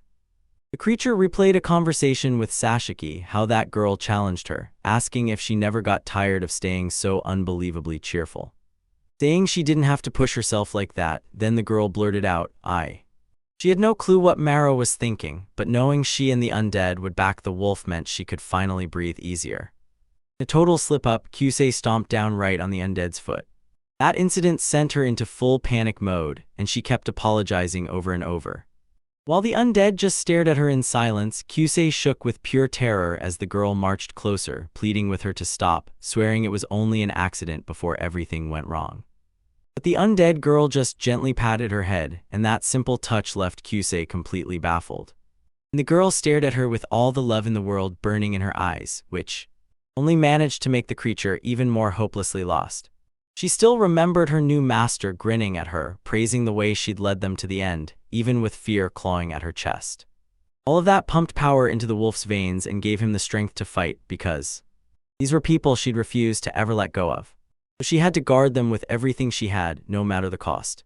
The piper taunted her busted look in place of the undead girl, sneering that it was basically an endless stream of people feeding his show. The wolf lunged straight at him, no second thoughts at all. Which didn't faze the man at all because that mocking smile never left his face. He lunged and swung his scythe to smash the creature down. The Qs juked out of the attack. Every single time the villain made a move, he tried again, over and over, no exceptions. And it pushed his frustration even higher. He fired up yet another symphony, ready to blow the world's mind. This time it's the no. It just hovered there in the sky, drifting like lethal ammo, nagging Kyusei's full attention. Zashiki snapped at her, screaming that she couldn't let the music mess with her, and then swore she'd guard her with her life. She begged the wolf to hand over the notes because she had to hunt down that bastard right then.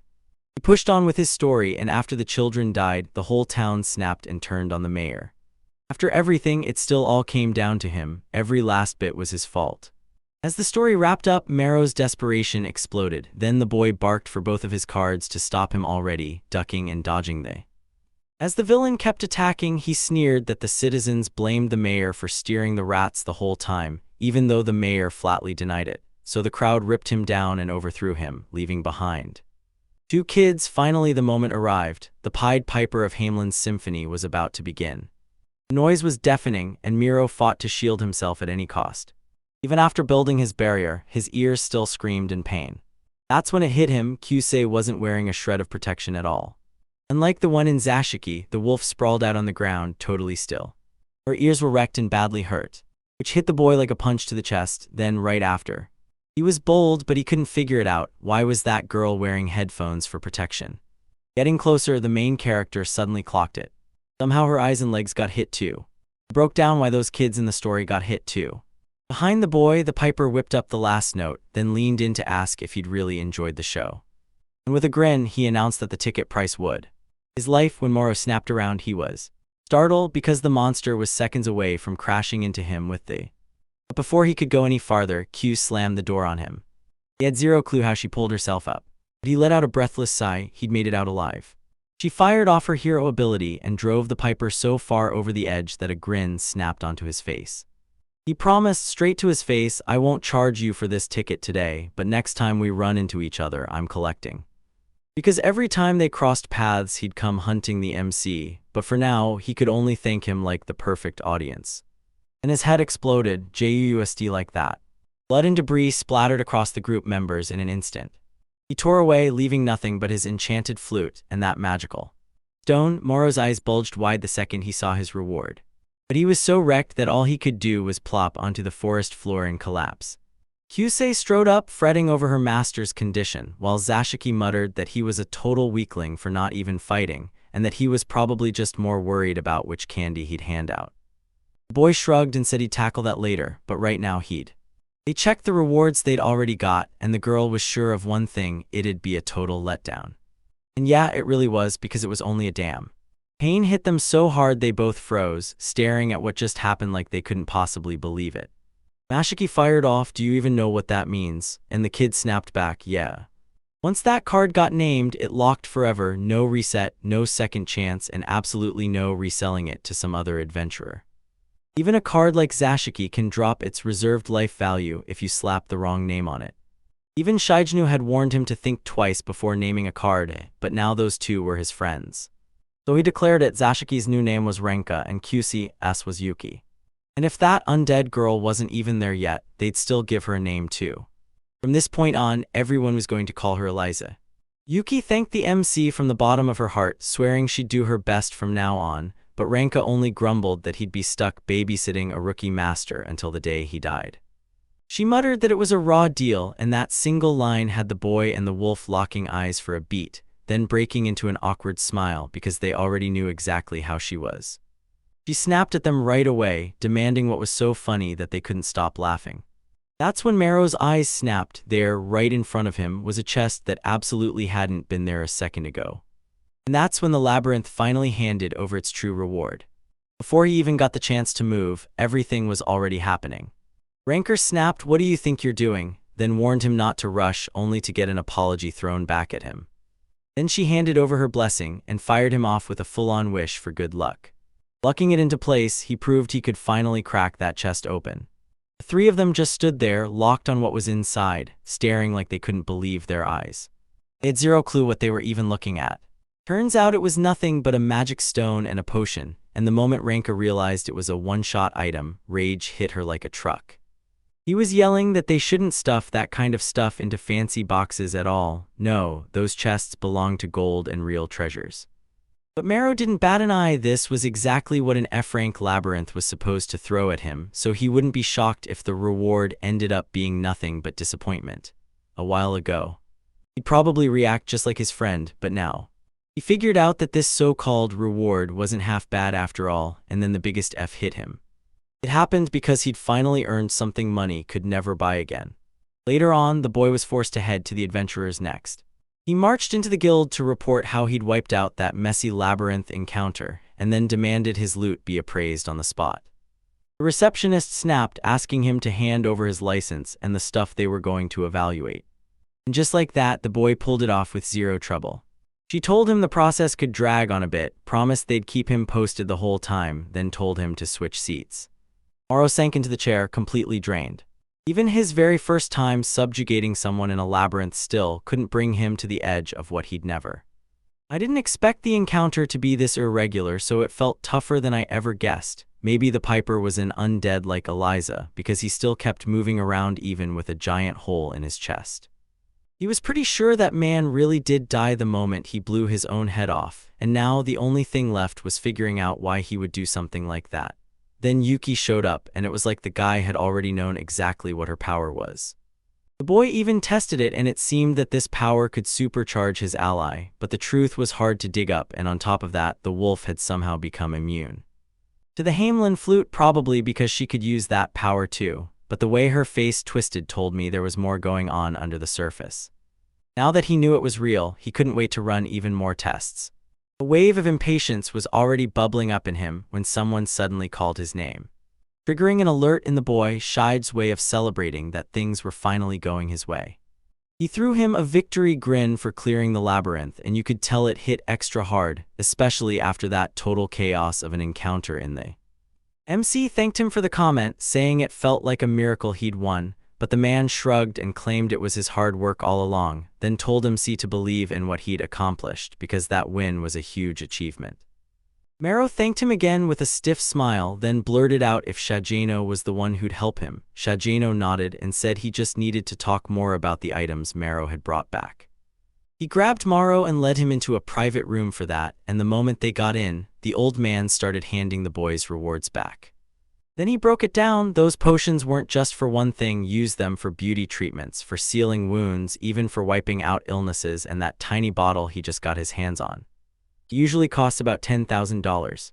Those white magic stones packed way more power than the regular ones, and the guild would pay you a whopping $60,000 for them. And that red magic stone he won by beating his enemy didn't just show up anytime. It only appeared during those weird, irregular. It racked up those counters into a one-of-a-kind treasure, worth a jaw-dropping $1 million. That eye-watering price hit the boys like a slap, and they blurted out in total disbelief. Then the man said the risk of getting one was baked into the price, then added that in the higher-ranking labyrinths, those stones cost even more. To sate the MC's curiosity, Shagano said those stones, depending on their size, could smash the limits in D and C rank labyrinths, hitting a mind-blowing 100 million in D and a full 1 billion in C. Wait, 100 million, the boy blurted, double-checking he hadn't misheard. And once you look at it that way, everything clicks. No wonder adventurers are so adored. The old man yanked the boy back to reality and right then started talking about the flute. After digging through the evidence, they confirmed it. This really was Hamlin's flute. weird run-ins are rare as anything, but every time they get taken down, they always leave behind a piece of themselves. Tool like a final nod to their own twisted law. It was pure loss, almost like a trophy taken from him, because the way these items performed, nobody could touch them. That one specific flute could sling people through space with pure spatial transfer, once Shidno. Moro cut him off and blurted, "Can it teleport?" But it only worked inside the labyrinth, and the destination had to be somewhere the user had visited at least once in their life even then. He made it crystal clear this was an incredible effect, because almost every magical teleport tool could only be used once. But this time, it was different, because if things were like that, they'd have to count exactly how many runs this kid had left. That encounter was pure chaos, and Shigino flat out told Moro to treat the whole thing like it was a medal of honor. Because the rewards from those irregular encounters only belonged to the person who beat them, somehow that flute didn't just notice the boy, it picked him as its lifelong partner. Sure, the guild could have bought it, but the old man leaned in and told the MC to hold on to it for himself, something Moro was already planning to do. Shigino made it crystal clear, some collectors would snatch that item any way they could, through a deal or with raw force. Moro looked completely baffled and demanded to know what he was supposed to do when everything like this hit. So the man broke it down for him, turn real things into cards, and the boy wasted no time doing it on the spot. Heading home, the boy groaned that he'd burned $1 million just to slip the flute into a card, right when he thought he was finally stacking real savings. Too bad he couldn't bring himself to let it go, and he'd never let anyone label him weak. The next day, right when it was time to show up at school, everything felt normal. Somehow that felt like a warm blanket, even as the story teetered into something that would soon cut off mid from a. He spotted a major commotion. Ono cleared 2 labyrinths in just 2 weeks after getting his license, and the guy brushed it off with pure modesty. He insisted he was only Minami Ama's assistant, then he spun the truth and praised his friend, saying it was nothing like that. Maro stared at them, stunned. Somehow the friends looked way less pumped than before, and that odd emptiness crawled under his skin. But that thought barely had time to settle before one of his friends started screaming. He sprinted over, and Higashino told him the whole commotion was just about a magazine, and when he saw what was in it, the MC's face went bright red. They couldn't even believe it. Right there in school, they were reading trash like this, and yep, it turned into the same old debate over which girl in the magazine was the prettiest. Yoichi snapped that succubi could shapeshift into any past age you craved. Right then, that's why they. Higashino tried to shoot it down, yelling succubi like he was reclaiming the throne. Drain people's very souls while elves loved like it meant something, and he couldn't stop staring at their fluffy ears, especially those poor little elves, still. Yoichi pushed back hard, swearing it was smarter to smack a cheeky lowly first than an innocent elf. They clocked the MC's silence and pressed him, asking what kind of girl he'd really go for. Renka tried to think of an answer, and the first name that burst into his head was Renka. Especially how she said master to him, like it hit hard every single time. He admitted he liked Zashiki Warashi's best. His friends dug through that magazine hunting for a girl like her, and the moment they looked closer, they realized she wasn't anywhere to be found. Yoichi was stunned by his friend's move. He couldn't believe he'd finally caved to those lowly goddesses, but Moro shut that down fast and explained it wasn't what it sounded like. They even asked if something was wrong with the MC. Besides Zashiki, they had other kinds of lowlies that brought real good luck, and some of them boasted way better stats. But Moro clung to his first choice, and right away Higashino and Yoichi stared at each other, convinced their friend had run into something. He looked sharper, steadier, way more mature than he ever was. That's when the spiky-haired boy's mind snapped. He had a wild idea. He demanded to know if Moro had gotten anywhere near that girl from the part-time job he'd been talking about, and Yoichi immediately choked and stammered out if the two of them were actually seeing each other. Moro flicked a smirk and confirmed without hesitation that it was. Something like that, and both of them froze, completely stunned. He snapped that they were totally wrong. There was no way that guy was landing a girlfriend that easily. So yeah, they freaked out for nothing. He couldn't believe it, because he had no clue how that duo clocked his lies so fast, but they knew the boy well enough to know that if he'd actually had a girlfriend, he would have been hiding it perfectly. Right in the middle of the talk, Shinomiya burst in and greeted them with her usual sweet smile, cutting everything off. Maro was thrown off by her sudden approach, yet she pushed closer anyway and murmured right in his ear, demanding whether he was getting close to what he wanted. With an awkward stammer, he said things were going fine, and then the girl lit up and told him she was rooting hard for everything to work out. He spun away from the group and left them utterly stranded. The two snapped at the MC, demanding he explain what that was. No vague answers, just the truth. Exactly. Meanwhile, the boy had zero clue, and his friends were already dead serious about doubting him. A month had already slammed by since he chose to become an adventurer. Still stuck at the labyrinth entrance, he slammed all 3 cards onto the field at once, Ranka, Eliza, and Yuki, because since the Piper incident, they'd all leveled up like crazy and Eliza had changed the most. After that battle, her abilities didn't just shift, they completely transformed. Now, before anything else, she had finally found her own strength and knew exactly who she was. She used to have to sit and wait for instructions for literally everything, but now she could finally think and act by herself, even if she still moved a little slow. Yuki had unlocked another brutal new ability, and now she was racing toward her final form, the perfect tracking doll. Basically, that skill let her pierce disguise spells like they were nothing. During hide-and-seek, the boy put the power to the test, and the wolf still tracked Ranka down. After that, if enemies couldn't hide, her scent range blew wider, and it absolutely saved her in the other labyrinths too. Ranka's combat power surged, but that wasn't all. She sharpened herself in every other way too. The girl started cooperating in ways the MC never even dreamed of. She jumped in during battles like a true partner, and when it came time to loot, she hunted down treasures with him, turning into an unreal support. And yeah, her loot capacity had tripled, but weirdly, that boy had never once come across anything about pro-adventurers using Zashiki's. Spotting Moro grinning at her like something was off, she demanded what the hell was wrong, admitting her fear was creeping in. Then he snapped out of it and said it was nothing. He was trapped in the labyrinth for a promotion exam, get through it, and his Adventure Earth license would gain 2 more stars, so he had to lock in, focus hard for the last month. He'd already wiped out 10 F-rank labyrinths and was finally in line for a promotion. If he could solo clear a single E-rank labyrinth the guild cooked up just for him. The MC leaned in and asked Eliza to play the flute, then she just lifted it and played. Let him forge a portal that could transport him to any safe zone on the levels he's already cleared. Right then, a smoke sphere erupted in front of the boy, flashing the entrance to the portal. He shot her a grateful look, then waved the 3 girls in and ordered them to follow right behind him. Before he pushed ahead, the boy made sure everyone else was safe and sound. Ranka blurted that they were on the 12th floor, and because it was a holiday, she wanted to climb 2 or 3 more, yet something kept nagging at her. She said the boy had a whole month to finish the labyrinth, but they'd already crushed huge progress in just 5 days, like the main character was speedrunning the whole thing. Before he answered, Morrow froze for a second, then said he'd make sure everyone saw him as a great adventurer before Christmas finally hit. He sent an alarm screaming through Ranka. He grinned and admitted he was busting his butt all because of a girl. Maybe he just wanted that 2nd star locked in before he finally confessed. Miro shot them down and ordered everyone to move on, but Eliza cut in with a warning before the conversation could even continue, because what happened next would change everything. And just like that, too late, the boy got nailed in the chest by an arrow.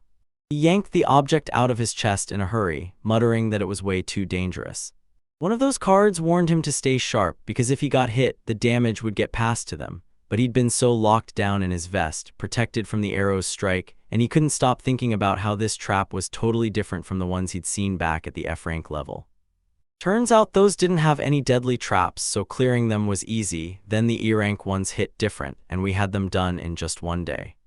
Later on, the traps could shuffle around because adventurers lingered there for ages, sometimes even crashing in that very area, so when they finally hit that spot, nearly half the adventurers slowed to a crawl.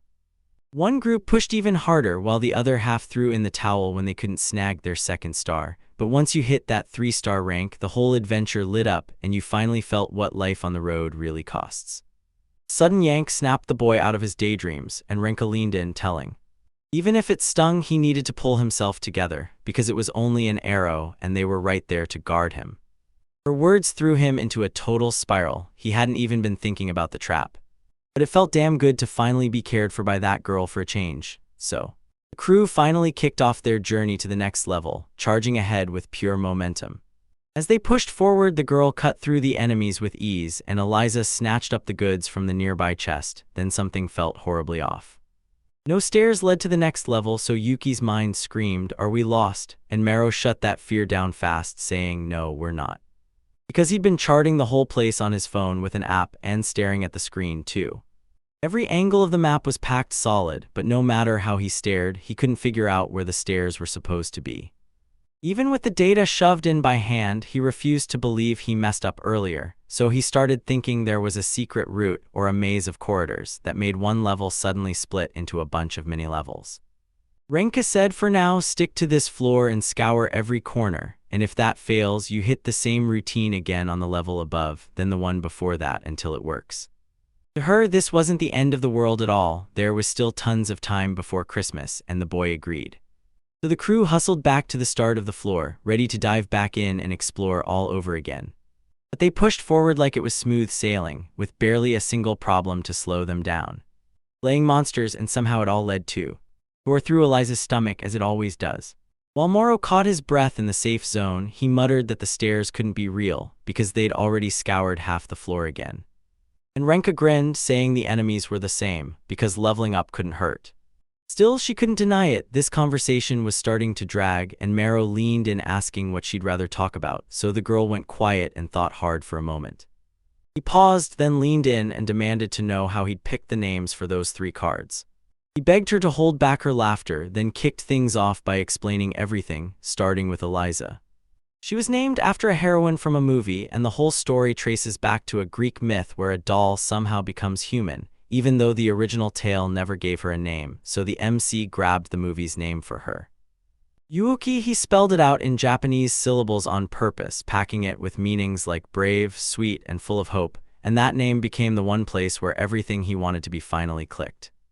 Meanwhile, Renka's hair and eyes burned with a red glow, and the MC swore they looked like a lotus, so he decided it was way cuter to call her Renka instead of Renge, all because of the flower. When he finally wrapped up his explanation, he felt like a dog that got tossed off a moving truck. So he demanded they say something, because that awkward silence was getting painfully embarrassing.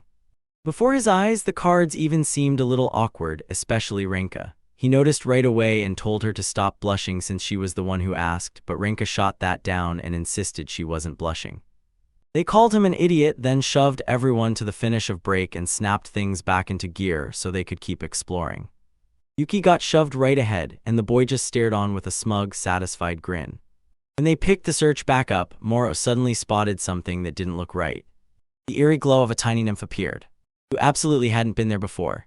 The girl snapped into a furious scowl, bracing herself to throw down. Meanwhile, Moro flushed bright red and blasted cheers, then told the group to take her down, no matter what it takes. Renka thought that was way too much, like they'd already pulled that off before, and even some people just straight up dropped their cards. But he won't let it go. He insists they're nymphos and that a female nymph is totally different. Either way, she warns the MC, don't get crushed if nothing big shows up. He clocked her friend's move in an instant. The tiny mage snapped her enchantments at the whole group. But Renka digs in and refuses to budge. The master calls Eliza over and thrusts his legendary spray into her hands to help her out. The nymph got completely dazed from the choking smoke hanging in the air. She choked, buckled under the pressure, and hit the ground hard as the gas poured into her lungs. With zero time to waste, Yuki slashes at the creature using her paw, right as it closes in. She's totally stunned when they reveal the creature didn't just vanish, it also left a card behind, and it was. It's clearly a girl's card, Combat Power 65, packed with demonic fairy traits, and when the MC realizes it's a monster, his shock totally leaves Renka baffled. He just shrugged and figured that's how the world ran, but the guy snapped back, claiming they'd barely spotted any female monsters at all, and now he was even half convinced they were secretly manufactured like products and sold off one batch at a time. Zoning out the guy's middle school vibe, Renka leans in and asks if he plans to use that new card since it's an E rank, yet he still can't decide. She could cast like an apprentice witch, but her personality was a mess. She'd flat out ignore orders whenever she felt like it, even while her heart stayed genuinely honest. He could flip her for a cool 400,000, but this was also the very first female card he'd pulled all by himself. So he decides to keep it, and that choice sets off the next disaster. Other girls were practically buzzing with excitement, and he didn't need to stress too much, because if he held off on naming her, he could still sell her later. Yuki was practically bouncing out of his skin with joy over their new friend, while Renka was already plotting to turn the newcomer into her own personal maid. Her grin hit way too cheerful for his liking, and doubts sparked in his chest. Was this really the right move? But he didn't have time to overthink, not even for a second. Thoughts raced through his mind. Now it was time to summon her. Moro pulls the card clean and calls her, and the little one suddenly drops into the air. But she doesn't miss a beat. She introduces herself right away, and the nymph's voice in the house turns sweet as candy. She studies her brand new master closely, and before she can even settle in, he fires off. So what are you doing? And the nip goes 60, nah, he tosses in bonus points instead, 7. Andy's leaving the guy fuming, so Mara fires back, why are you rating him? And she smirks, because he wasn't a total failure, he's got room to grow, so he can choose whatever fits him best. And she leans in and asks him what he really thinks of her. But instead of going for the full 90, he hesitates, drops it to 80, and she's instantly like, wait, why did you cut 10 points? He claims it's all about what she could do to him down the road, and that hits her so hard it leaves her stunned. Then she flashes a sly, knowing smile. She loved her answer, so she boosted his score by 5 more points, and he instantly thanked her for her kindness. Then it was time to meet the other girls, and the nymph leaned in and asked if they. She's about to meet her new friends, and the 3 step in with warm smiles, greeting her like they've known her forever. Rinka fires a warning at the girl, don't you dare look down on us. Seeing everyone had a name, the newcomer slips into an innocent act. She asks what her name should be, begging for something super cute, and that sparks instant outrage in Zashiki. He snaps that she has no right to be making demands. The nymph snaps that Renka is being a total nuisance, and that comment lights a fuse in her. Then the boy rushes in to smooth things over, but it only escalates fast. Renka thankfully cuts in, flat out saying she won't accept that new card because it has zero respect for its elders. Then the newcomer shoots back and says, she declares she won't need her approval for a thing, and that scares the girl enough to warn Maro that if the nymph gets a name too soon, it's about to go bad. They'll never be forgiven, so the MC asks for a moment to think of a name and tells her to use that time to prove she belongs in the group. Because yeah, it sounds simple, but these names came after a brutal haul of trials, and now the nymph, the size, and those sharp shrugs come crashing down, landing right on Yuki's head. She grins at him and demands a promise, come back with something amazing, okay? After the new companion is welcomed in, the whole crew charges ahead straight to the next level. It throws you right into the creepy lineup, a zombie, a werewolf, the Sandman, and a terrifying nightmare monster. The Sandman could flick out magical dust that dropped anyone flat to sleep in an instant. Then, while they were out cold, Nightmare stepped into their dreams and finished them off for good. It was a deadly 2-hit Nightmare combo. The boy wanted to strike the Sandman first, but the zombie and the werewolf blocked his path, the zombie shrugging off hits and the werewolf calling in backup, so neither option felt safe, but he couldn't back down. The girl asks the group who to hit first, hinting she can unleash her deception power to turn the plan in their favor. But Renka snaps at the newcomer to stay out of it, because if she screws up, it's her life on the line, and the little one just shoots back that everything will be okay. Since Zashiki was ridiculously lucky, he plowed straight through their bickering. Then the MC snapped that depending on luck made him feel sick inside, and that's when the realization hits. He lays out his brand new plan and shoots a "you guys ready?" and Yuki's the first to step up. So this boy needed one thing to work. He prayed she'd pull the Sandman first. But if a zombie or a werewolf shows up, everything falls apart, and that's not gonna happen. So he waited until the first one hit the front line, then he struck. Then Renka twisted her luck and misfortune powers with the nymph's illusion spell, forcing the creature. The creature plummeted to the ground with 0 fight. Meanwhile, Yuki sprinted straight into the Sandman while still alive. Izzy snapped her slingshot and blasted a hit straight through. The werewolf, then the bullet tore straight through his chest, clean as day. The zombie didn't even give up, it still tried to lurch forward. But Yuki slammed it out of the air, crunching its bones to dust. Finally, the boy snapped at Renka to end the nightmare for good. And that's exactly what she did. He finally exhaled, because he didn't have to gamble on luck for the illusion to work. But when they needed a miracle, Renka had their back, no joke, even if her luck and misfortune power was never built for fighting. It cursed their enemies with the worst kind of timing, just enough for them to bite on the deception. Even if they hated admitting it, all the girl needed was one opening to cash in her luck, and the nymph was ready to hand it to her. So honestly, how they felt about reality didn't even matter that much. Yeah, it still didn't, not when everything was about to change. Still, The MC couldn't shake the thought that he had to do something anything to melt the tension a little. He didn't want to shove the nymph back into her card and risk freaking her out, but time was running out. Renka suddenly called his name and told him she needed candy. And that one word made the nymph burst into light. The little one admitted it was her very first time eating something like that, and Marrow nearly dropped his jaw because it was just like her twin in every way. As she wouldn't stop pestering him, the boy snapped and quit. She thrust the treat into his hands and thanked him with a bright smile. Too soon, Renka snatched the package on the spot, claiming it was too big for her, so she'd eat it instead.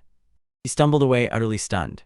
Mara got stuck right in the middle of their screaming fight, panicking, with no clue how to shut it all down.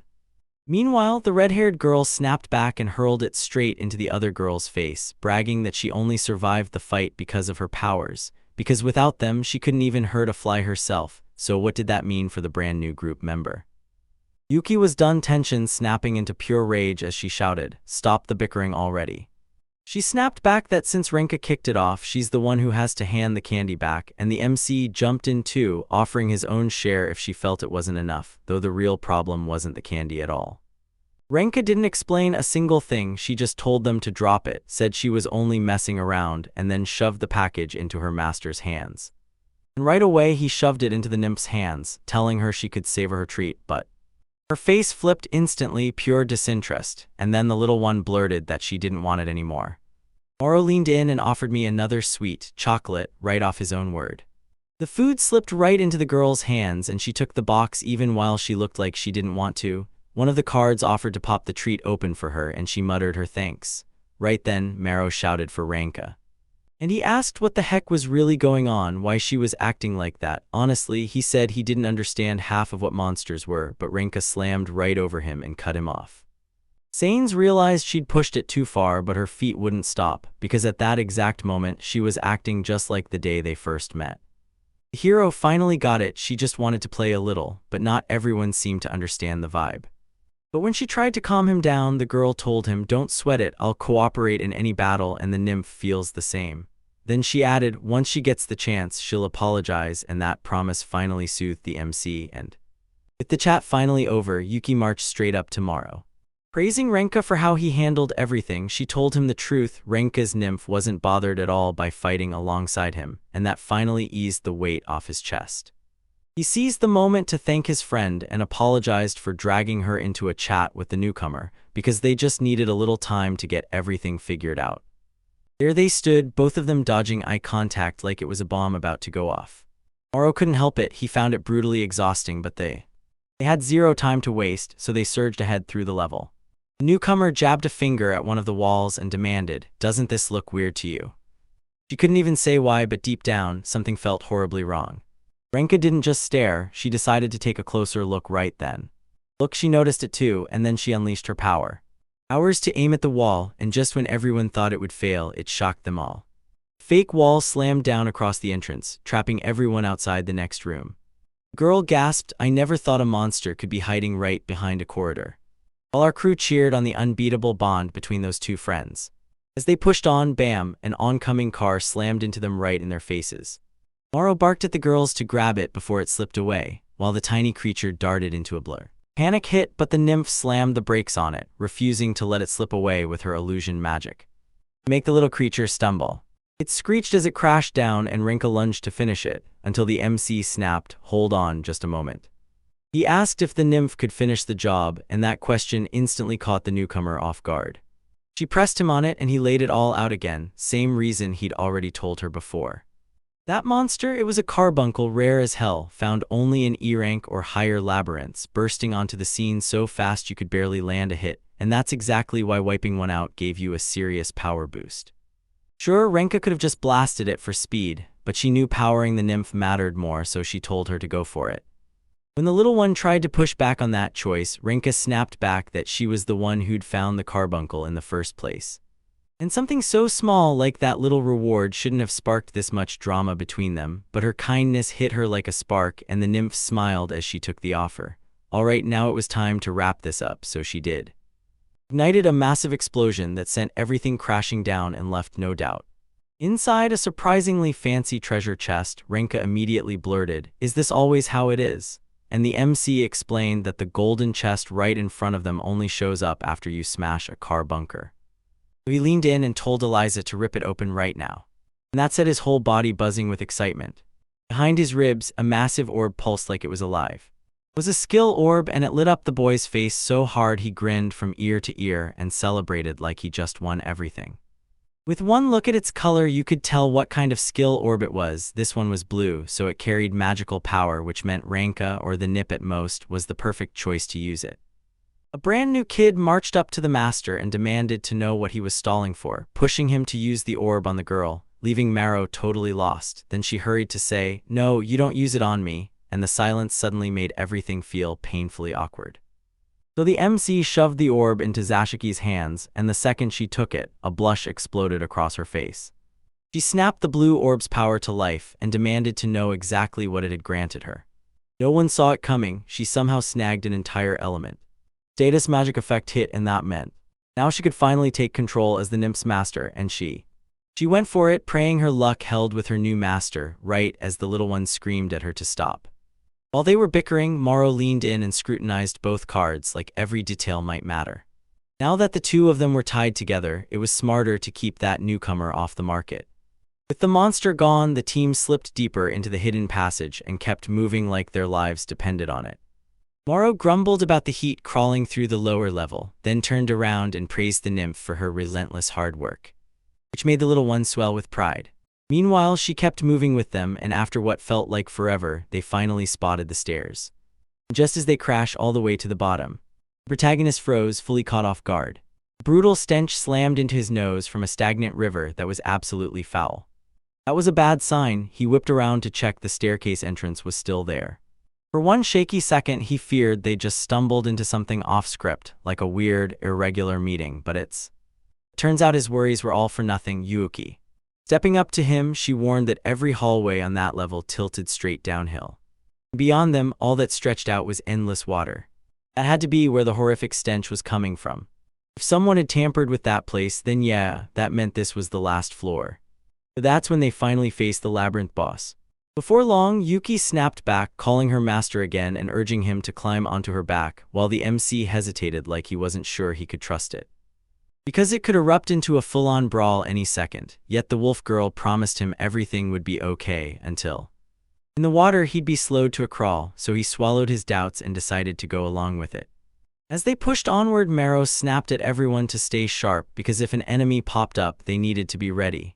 And with this E-rank labyrinth, he figured the foes were probably aquatic, which meant the boss would most likely be D-ranked. Lazily perched on Yuki's soft back, he felt totally at ease and leaned in to ask the Nymph what kind of magic she could actually use. Lose because he was determined to make sure they were fully ready for the fight coming next. The girl shot back that she had 4 spells ready, the illusion that made people lose their footing, and a magic blade that could slice clean through anything. He took a breather to refill a slice of stamina and restore the shield, ready to stop exactly one incoming hit. That last one totally hooked him, and she fired back that she couldn't raise a barrier, but somehow it still worked, like wrapping the protected person in a ribbon. Even though she claimed it could stop one blow, it didn't feel like armor at all, more like a second skin wrapped around her. The MC leaned in and asked if it was as tough as his vest, because it sounded pretty awesome. Then the Nymph smirked and said it was more like the shirt he wore underneath. He said it wouldn't help in a fight and demanded to know what the demonic fairy power even did, while Eliza nearly slipped in the water. Ranka threw herself in at the last second, then the Nymph revealed the truth. She wasn't just saving it, she'd been using it this whole time because it made magic insanely stronger, and that's the real reason. She used it to sharpen every hit and make her attacks land harder, and then the newcomer dropped the real bomb. Because Ranka had become her friend, she could use the same ability too. Right in the middle of the conversation, something hit Yuki's nose out of nowhere. She screamed to warn them, an enemy was creeping nearby. The MC demanded everyone gear up for battle the instant he got. With the wolf girl still holding his back, he suddenly understood. He'd backed himself into a brutal corner. It turned out to be way tougher to move than he'd guessed, and that struggle hit him so hard he started wondering if he should even try to. For now, sure, but Eliza swore she could already see the next thing coming. An enemy burst onto the scene, then a half-human-looking creature shot out of the water like it had been waiting. Kappa burst out like a cannonball and charged straight at Eliza. But the undead girl didn't hesitate. She slammed it straight into the wall, which splintered a little under the impact. But it didn't take long for the creature to crumple back down. It dove into the water and burst back up, totally healed and stronger than before. That move left the MC steaming with outrage because it hit hard. And just like that, the kappa was back, right when it shifted over. Again, the MC couldn't shake the feeling it was trying to bolt. Renka snapped his name and demanded he finally pay attention. She told them to chase the creature before it fully recovered, and that totally threw him off until she reminded him she'd just unlocked a brand new ability. The nymph leaped between them and snapped, "Don't act like you did all of this alone, my help mattered too." So he leaned in and demanded to know what effects they picked. And they both grinned as they exposed their debilitation. The kappa hauled itself out of the water a little farther down the shore, gasping like it needed a moment. Then it caught sight of something weird moving. Eliza tensed like a coiled spring, and that was when it sprang forward. But she shot after it anyway, eyes wide and senses sharp. Because it could burst out of the water at any second, and the moment it did. She lifted her iron staff, caught the blow midair, then smashed it straight in the face. Digging deep and using every last ounce of her strength too. Now slam it into the wall again hard. Undead hands hauled it through the water like it weighed nothing but bones and shame. He gripped it tight, lifted it up, and set it down. Right in the bullseye of Yuki's line of fire, who raked the enemy with her deadly claws. He swung his blade and cut clean through the monster's smooth skull from the top, slicing in with a savage snap, causing. He spread it to squirt ink everywhere. Maro M. gave Eliza the signal, and she slammed the creature back into the water like it weighed nothing at all. Under that debilitation curse, strength just crumbled away the moment it hit, and with the nymph's demonic fairy skill supercharging it, it tore through enemies faster than poison ever could. Before anyone could even react, the opponent shattered and disintegrated right in front of the whole group. And the nymph was the very first to throw a victory party. Because kappas were D-rank monsters, that one had to be the labyrinth's boss, meaning Maro was finally a 2-star adventurer. When he said the disappointment chest still hadn't shown up, the nymph's face crumpled with pure confusion. And the MC broke it down. This thing was meant to show up only after you crushed the labyrinth master, like a legendary treasure chest, because it never showed up, so the kappa couldn't be the boss. It was just some lookalike making familiar. So yeah, the real one was about to show up any second. Yuki blared out that she'd spotted a whole wave of enemies closing in fast. With the chaos raging, the MC snapped his orders. Eliza and the wolf had to brace for the front line. Dashiki and the nymph slammed debilitation on every single one of them. Then the little one fired up her illusion spell, using it to back up her attack with offensive magic. When he demanded to know how many familiars were nearby, he jolted. There were 6 kappa right in front of them, which was absolutely not a good sign at all. A short time later, the plan was still rolling, and the nymph was already wiped out. Meanwhile, Renko demanded, "How long is this gonna take?" And Yuki shot back, "Probably until we take down the real boss." Alyssa had already wiped out 48 kappas, and every last one of them felt like it was begging to crawl back, yet Moro still insisted they were right at the finish line. Zachiki warned them, "If you keep pushing like this, you'll burn out and still lose," but the boy smiled and told her, "Don't stress, our boss is coming any minute." She demanded how he could sound so certain, like he already knew exactly what was waiting for them. Then he dropped the bombshell. 90% of the time, the monster crawling out of these labyrinths was a water tiger, one of the strongest D-ranked beasts around. They were fighting beasts in the mid to high tier, and their power was no joke, especially that kappa boss skill, which lets them summon a whopping 48 kappas at once. Nymph just stared at it like, "This is totally unfair," and you could feel her frustration boiling. These creatures didn't feel like real summons at all. They were more like ghostly mirages, weaker than true kappas, and they faded away on their own after a little time. But those monsters didn't look anything like the tiger's summons, so the boy threw out the terrifying idea that the labyrinth was feeding on them and making them stronger. Rinka flashed a grin and told Yuki she never thought it could pull in more power. Then she celebrated with him like they'd already knocked the battle down to the finish line. Meanwhile, the nymph begs for tomorrow's wisdom, even though he just skimmed all of that on the app moments earlier. The video started off all laughs, but that light mood snapped in half the moment things turned serious. When the wolf girl spotted the boss's approach looming in the air, he shot them a warning. Something was coming, and it was closing in fast. And yep, it was a water tiger, roaring like it owned the whole sea. As it surged in, Renka didn't even pause. He slammed habilitation out instantly, aiming straight for the monster. Spell that got reinforced until it was unstoppable. The Nymph locked in the deal, making damn sure they got exactly what they wanted. After he throws the opponent off balance and destabilizes them, he screamed that both spells hit perfectly, just to be sure. Now it was time to pin the beast in place and crank the debilitation effect up to full power. The tiger sprinted straight at the Z recoiled, stunned by how violently fast it tore forward. It squared up and wounded its fist to slam right into Morrow's face. Yuki swooped in and saved the boy, making the creature slam into absolutely nothing but water. He thanked his friend and she just smiled back, saying she was glad she pulled it off in time. Just like a real boss, its power was on a completely different level than the kappas they'd fought before. The whole group went rigid, staring at the situation like, wait, what do we do now? After wrestling so many kappas, they were finally worn to the bone, and Morrow had no real choice but to grit his teeth and wait for the debilitation to drain the tiger down to nothing. Suddenly, something unexpected jerked him out of that trance, snapping his words right as they died in his throat.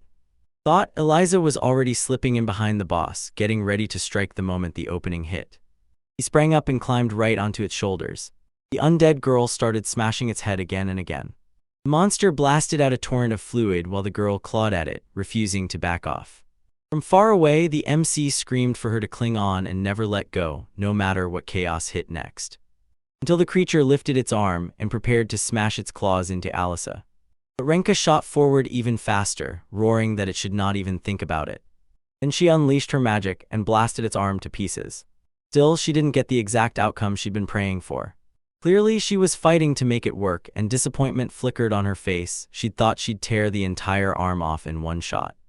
Even so, it looked like it worked, because the monster clutched its arm in sharp agony. With a lightning-fast lunge, it yanked the undead girl off balance. Diving her straight into the water, he left the girl pinned and exposed, ready to smash in the final blow. It crashes into the water with brutal force, only for the whole thing to be caught off guard. Her body was gone, completely erased from the world. Then the whole group snapped into focus and demanded his attention. Spotting the perfect opening, Renka seized the moment and went for it. With her powers humming, she whipped her magic straight at the tiger. With the nymphs backing them up, the two stormed the boss and crushed him without breaking a sweat. Knocking it into the water tomorrow at. The girl launched a paralyzing strike before it could even get back up. She shoved the tiger's face deeper and held it under the water. But it fought back hard, yanking Zashiki into another desperate attempt. It was pointless. The creature was already clawing itself back up, and before long. By now, Renka was hovering over the water like she owned the sky. Frustration flared and she cursed the whole world, praying it would finally make things click. Even though it fought tooth and nail, the tiger refused to stop, kept pushing forward anyway. But the girl planted her feet and refused to move, fighting tooth and nail for her friends. Right when the creature was about to smash into her, everything finally clicked. She'd been spiraling out of control. I couldn't stop it at all, and somehow those lords just shrugged it off with absurd resilience. Either way, it was time to kick back and let loose. They huddled around the water tiger, grinning like absolute maniacs, eyes shining with psychotic delight. After that brutal non-stop battle, the boss finally crumpled and was finished. And the team finally exhaled, like the weight had been lifted off their chests. The water was draining away too, and everyone knew it had to be because the Lord got defeated. With a grumble that always seemed to show up on cue, Renka snapped that they'd better. She deserves a massive reward for all that hard work because she busted her butt for it, and the nymph is totally on board too, even with the constant bickering between them. Zashiki calls her out and asks if she hadn't been lying with her head down the whole time. Then, boom, the disappointment chest finally shows up. A prize with real hope sat waiting for them, inside a magic stone and in a vial just beyond it. That was another potion, and the boy immediately throws out the idea that it's meant for Renka. Disappointed that there wasn't anything really special inside, one of the girls snapped at him to cool off, reminding him that potions were still useful, simple, convenient, and right there. Carl lunges for the vial, but he misses and it slips away, snagging the MC's attention and leaving him staring at how messed up she looked. She gave off this weird vibe, yet she insisted she wasn't acting any different. She murmured like she couldn't help it that the thing she was holding, Amrita, yeah, it had to be her, hit him like a bolt of lightning. Amrita, straight out of Indian mythology, was said to be the elixir of immortality, a substance that promised eternal life. Unlike the potions from the myths, the one she clutched in her hands didn't grant immortality. It slammed rejuvenation through the veins, dragging someone back from the edge of death. Its healing powers were already wild, but what truly sent people spiraling was this. Each vial could shave a full year off your age, and the moment you tried to sell it to the MC could snag around 100 million off the books, and if the luck hits just right, it might go even higher. Renka leans in and asks, "Wait, were you really thinking about selling it?" But the boy shrugs off the question, says he hasn't decided, then immediately steers the conversation somewhere else. He leaned in and demanded to know how that girl could tell the potion was Umri. Amrita, she just stares, says she doesn't know, but the moment she sees the vial, that thought hits her hard, and now the MC is left wondering if the Zashikis are tied to Amrita somehow. He fixed his eyes on that bottle for a beat, then finally said, he swore he'd hang on to it for now because who knows, it might save him later, and the girl instantly clocked him as the type to hoard an elixir his whole life, never once cracking it open, not even until death. Once he cleared the promotion exam, his social media took off too. Suddenly everyone was noticing him. He checked in the moment someone called him up to the Adventurers Guild reception desk. Then the attendant smiled, thanked him for waiting, and congratulated him as she slid his brand new 2-star license into his hands. And he gladly took it, feeling genuinely thankful. So yeah, he was absolutely thrilled about that upgrade, and now he was finally just one more step and he'd be one slick ahead of becoming a semi-pro 3-star adventurer, and then he'd get to brag about it to everyone. Thinking about it, maybe now's his shot, and honestly, why not? That labyrinth paid him big, but the second he bragged about it, gossip and jealousy would zero in on him, so he kept his mouth shut and waited. While he was waiting for the elevator, he collided with Ono. So what? Who dared to ask him what he was doing at the Adventurers Guild? Because City Hall sat on a different floor his. Mero's nerves snapped the moment he showed up. He'd picked that guild on purpose just to dodge exactly these surprise run-ins, and he caught himself wondering if Minamiyama was nearby too, and that thought instantly crushed him for not choosing a guild even farther away. As he processed that thought, Ono just stared him down, pure indifference, no reaction at all. He demanded to know if he was secretly trying to become an adventurer. That suggestion hit the boy like a jolt. He denied it fast, but the guy kept pushing, demanding to know exactly when Moro started the process, and there was no way he could wriggle out of it. So yeah, he insisted it hadn't been long, but he hadn't told a soul yet, an advantage Ono absolutely loved. Haunting him, he grinned and said he was pumped to team up with the Protectors. I'm calling him Adventure Buddy. Then he waved him off with a grin, see you tomorrow, and I'll make sure I tell them we're meeting at school. That encounter rattled Myro to his core, and still there wasn't a thing he could do about it. The very next day, he slipped into the classroom with everything in him begging to stay unnoticed. But something felt off. Normally it never does. That morning, people stared at him for a beat, then turned away like he was trouble, and the whole place buzzed with whispers. Still, the boy snapped out a quick, cheerful good morning. Right as Narcan finally slipped up to him, he blurted out that he'd heard the boy was an adventurer. So why hadn't he said a word until now, and what sparked this dream in the first place? The boy let out a heavy sigh because yeah, he'd been expecting this.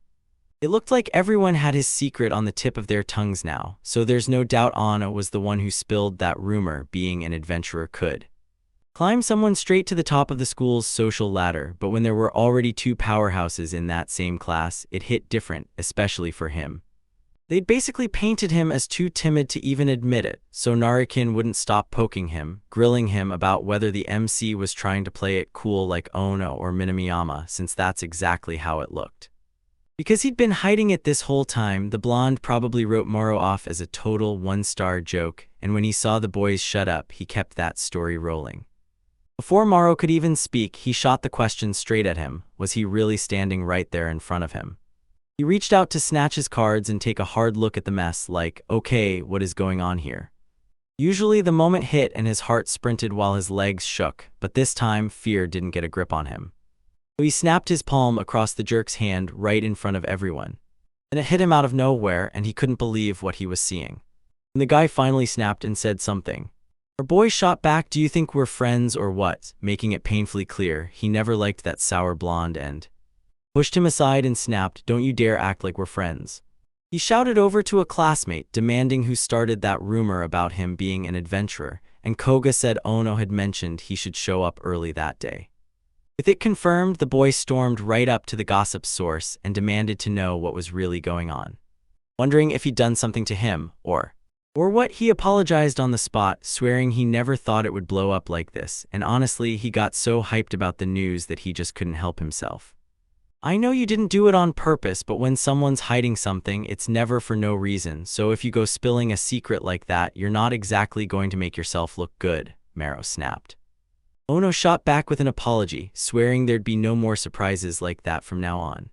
But he couldn't help asking, why was he hiding the fact that he was an adventurer?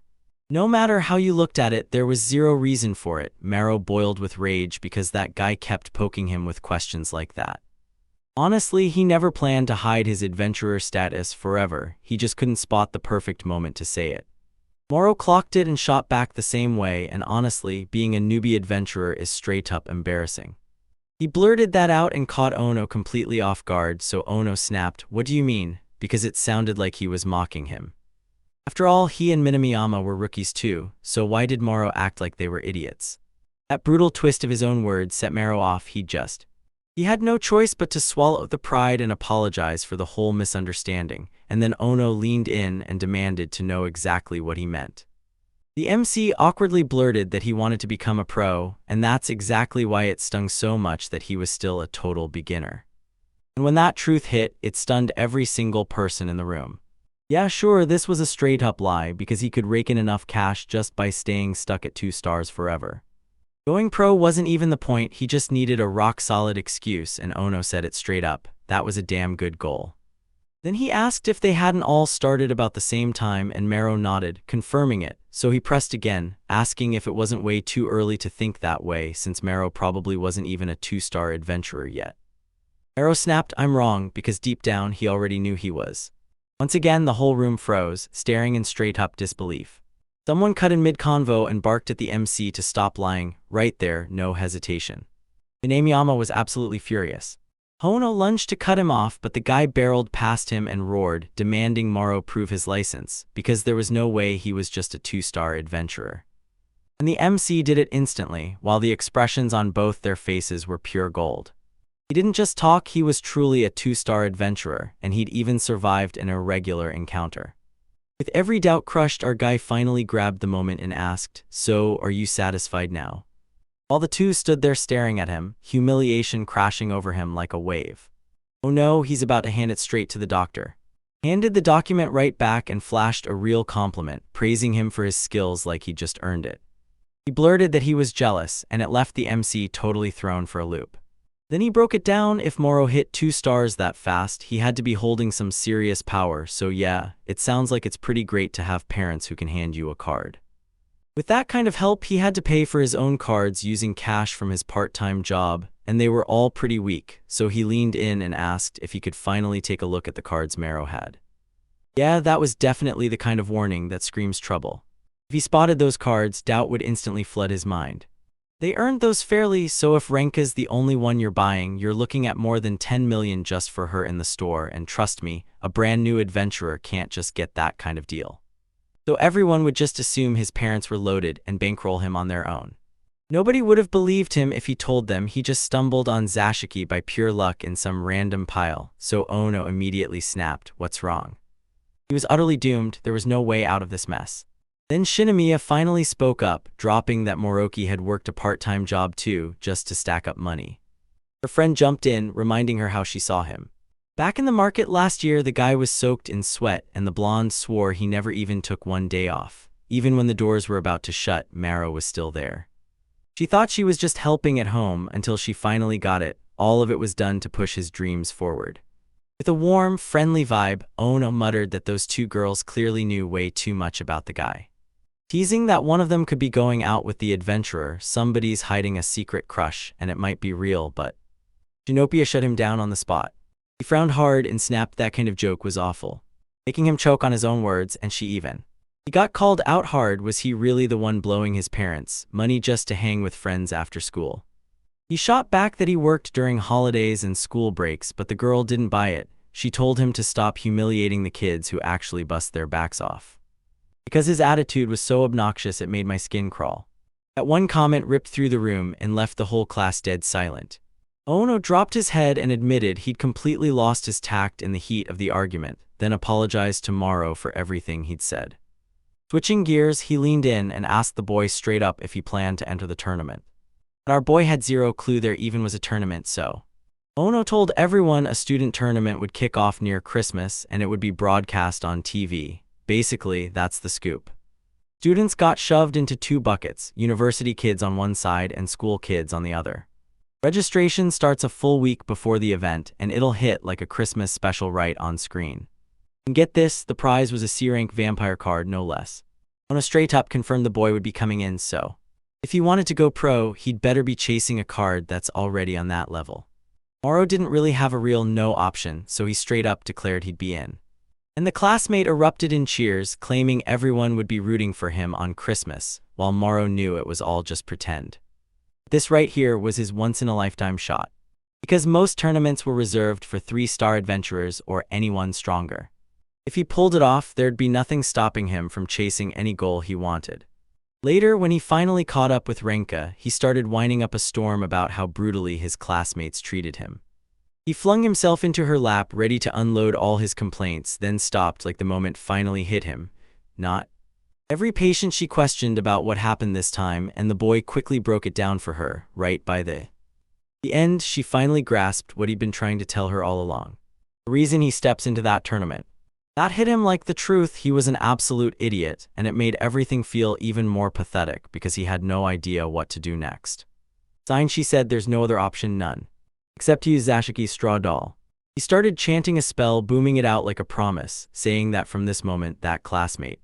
Anyone who'd been mean to him got hit with a nasty curse. Once it struck, they couldn't stop themselves from pooping right on a packed train.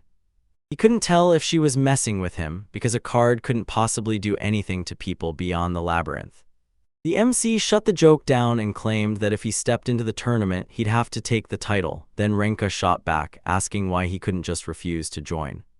And the guy snapped back, insisting that prize was too irresistible to let slip. The top 4 would each fight for a shot at one of 16 D-rank cards, and the final winner would snatch the card plus a trophy, and a C-rank card on top of it. Renka finally understood where his heart really was, and he defended it fast. Vampire cards were always way out of his budget, and if it had been any other card, he wouldn't have cared in the slightest. If they managed to win, they'd crank up Eliza's power, and that would be the ultimate reward for every ounce of effort she poured in. Renka's biggest weak spot was that undead girl, so she nodded and agreed to help. Then she leaned in and asked if he already had a plan, and he did. Then the only thing left was to lay out the rules first. It was a single elimination showdown, going 3-on-3 every round. They'd craft and register a deck of 10 cards, then every match they'd choose 3 to throw into the fight, until one player got directly targeted. They got knocked out. Every match sprinted to a hard 10-minute limit, and when the clock hit 0, whoever had fewer cards left ate the loss, but if it ended in a tie, the judge stepped in and declared the winner. Only magical gear could be used in a fight, and you'd better make every hit count, because each tool could be used just 5 times total.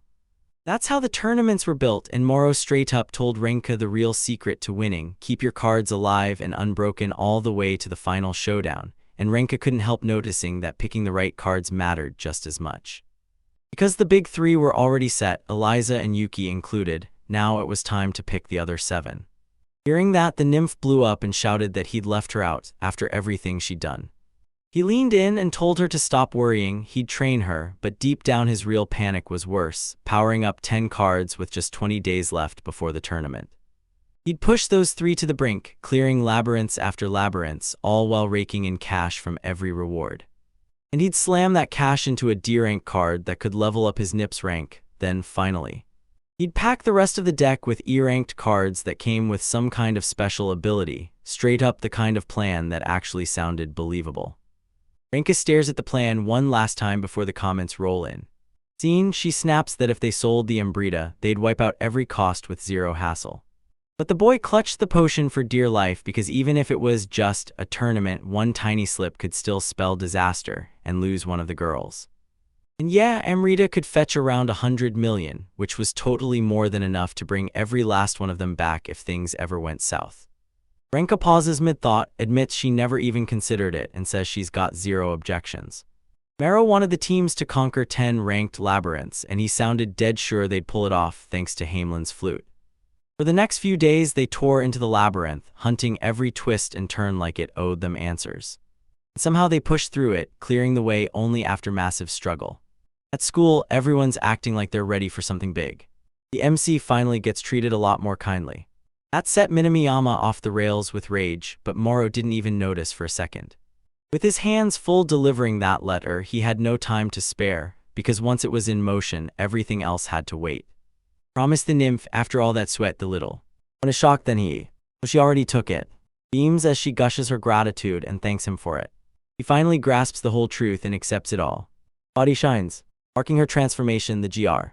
The girl begs them to say goodbye to the little demon. She needs to clear the way for Impusa, a whole different kind of demon.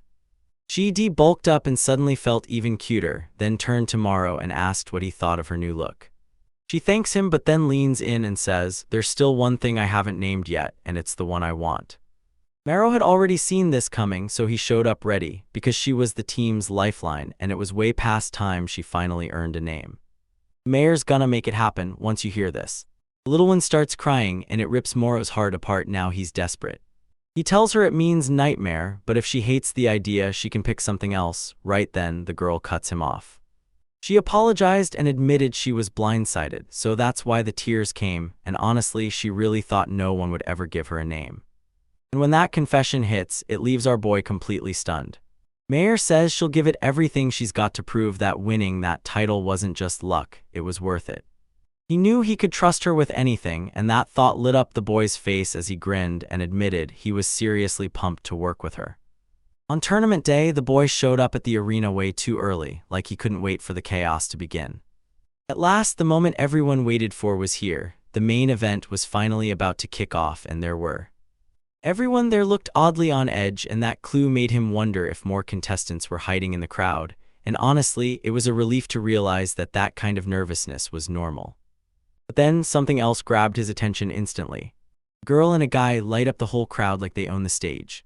The spot they planted themselves in was so blindingly bright it made his eyes sting, and he couldn't help but wonder if those were the tournament favorites standing right there. After checking in, the boy bolts to his room, stunned to find he's got the whole place to himself, and it's insanely neat and perfectly organized. But once you picture it, cramming all those competitors into one room spells non-stop chaos. He flings his cards aside, then plops onto the couch, using the minutes before the tournament to drill his strategy.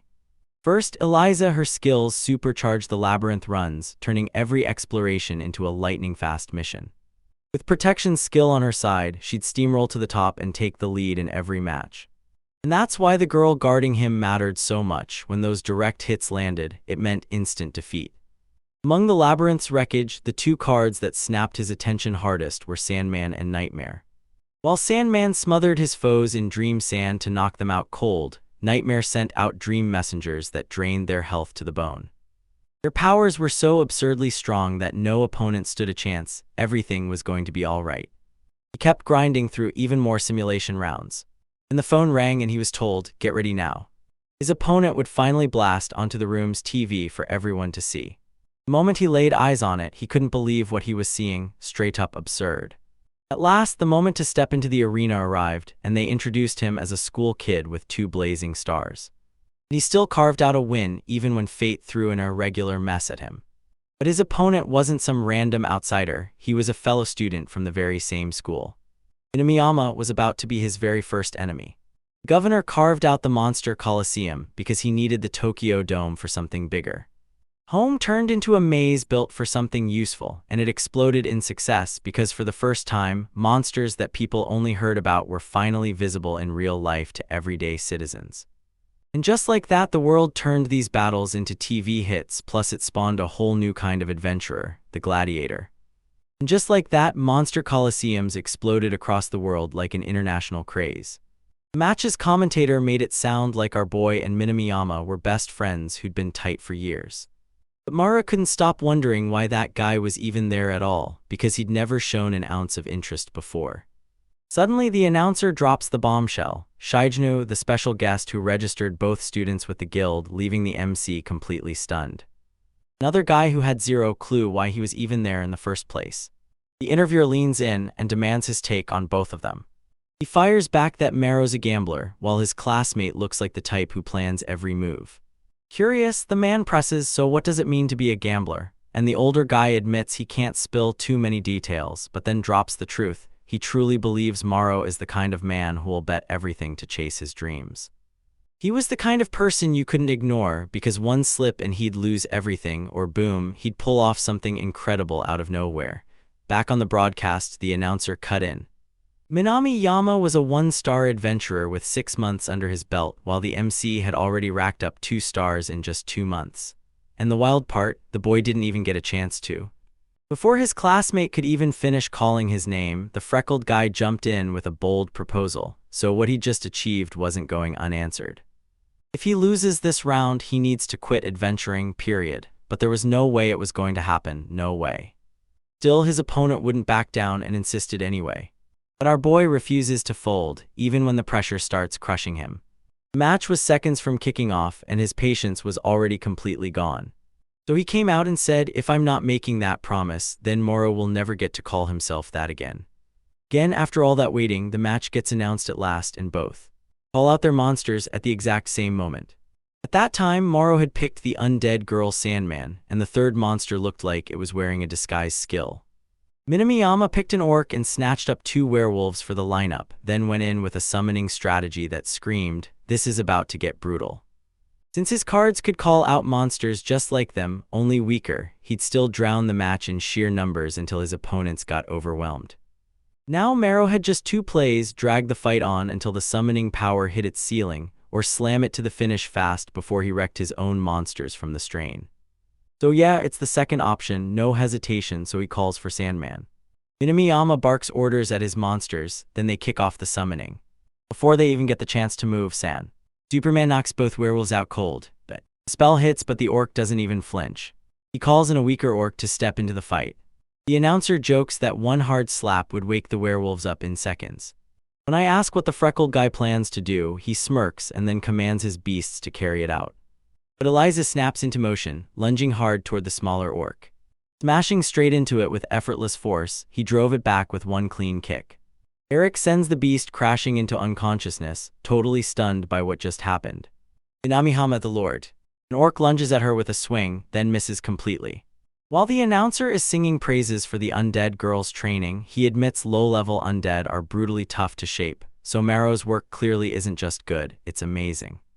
Until the brat screams that Eliza should be way weaker than the orc, and demands it keeps swinging.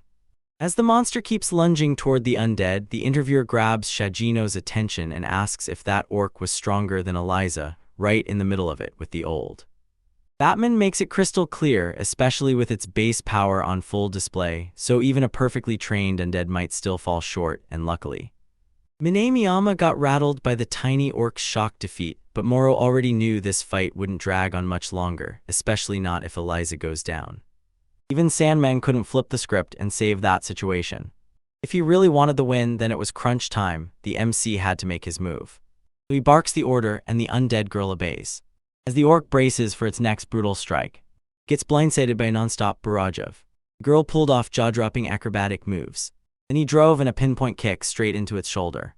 He fires up her proxy, to hurl her as far as he could. But the girl doesn't even twitch, she just stands there unshaken. They skidded across the ground with total control, and once they started, you couldn't look away. The undead is absolutely thriving after all that brutal training. Then she stomps down on the monster's back like she's sealing its fate, which bursts into a blazing flash of flesh-colored light. Storming out of Minamiyama, he couldn't even process what he'd just seen. He's still in total disbelief. Screams for his card as the announcer heaps praise on the undead for wiping out such a brutal opponent. Asks Shijino if it was really that powerful, then the old man shuts it down hard, saying it's actually one of the weakest cards in the whole ranking, with low base combat power and way too much trouble to pull off the complex moves. That creature moved with the kind of coordination you'd expect from a trained human, maybe even sharper, like it had been forged by brutal training. The announcer can't believe his eyes. He's never seen undead train this well, and that means Eliza's pushing the match to the very edge of the end. Minamiyama slams his fist down and protests, reminding them loud and clear that he's still got his werewolves. But when he looks up, all he finds is pure emptiness. Those 2 monsters are gone, and the announcer didn't even clock it.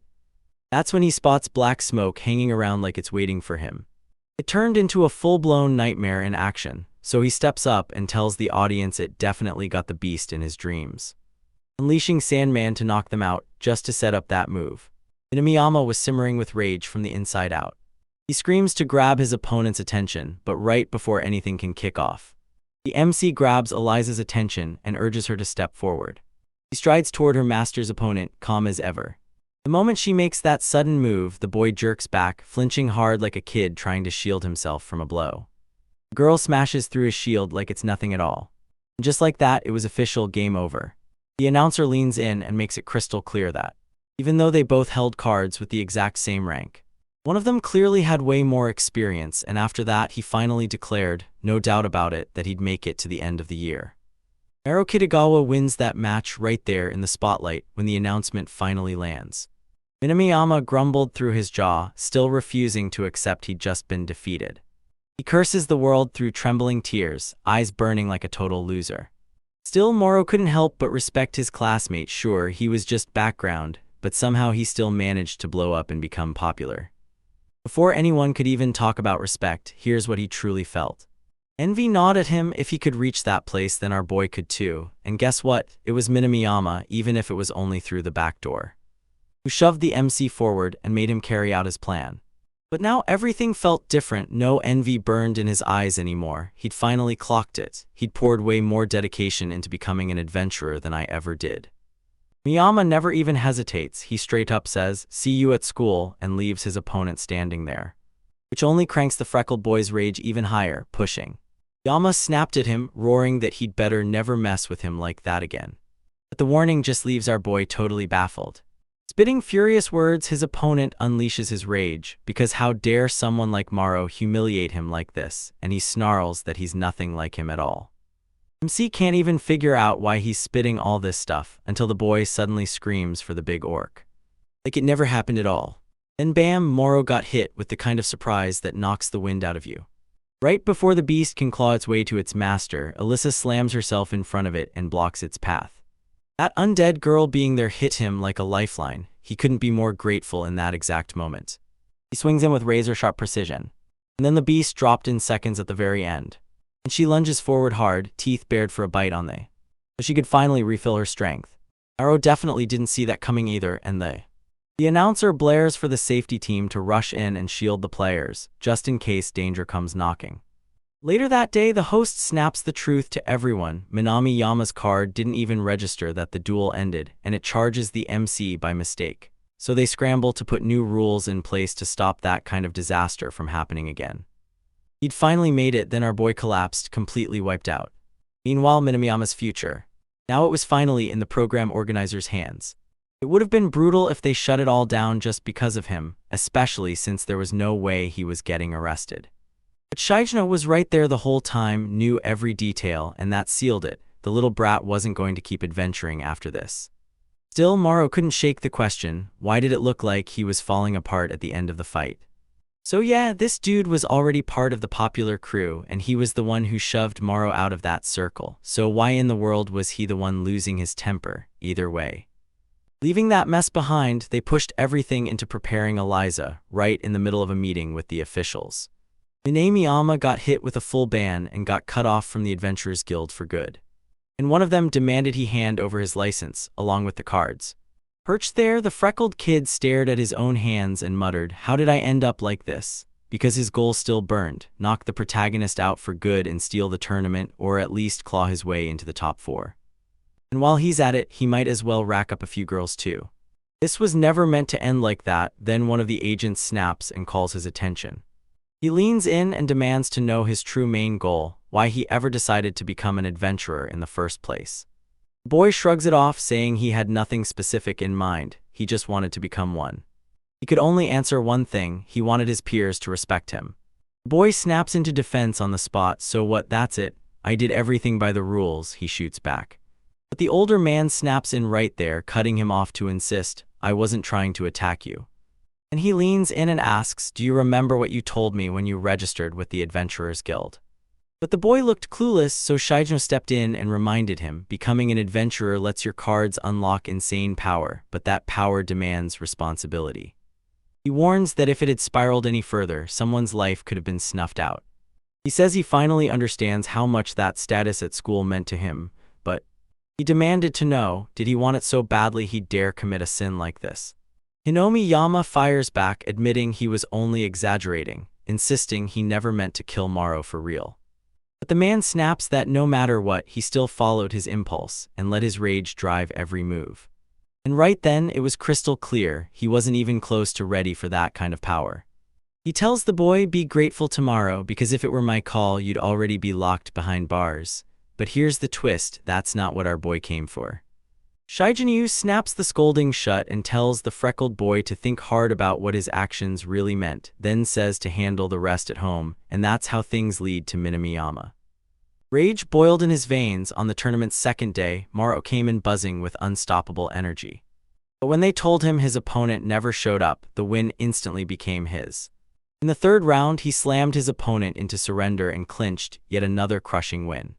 The fourth match was a total breeze, especially with his opponents being nothing more than a pumpkin-headed clown and some mediocre troll.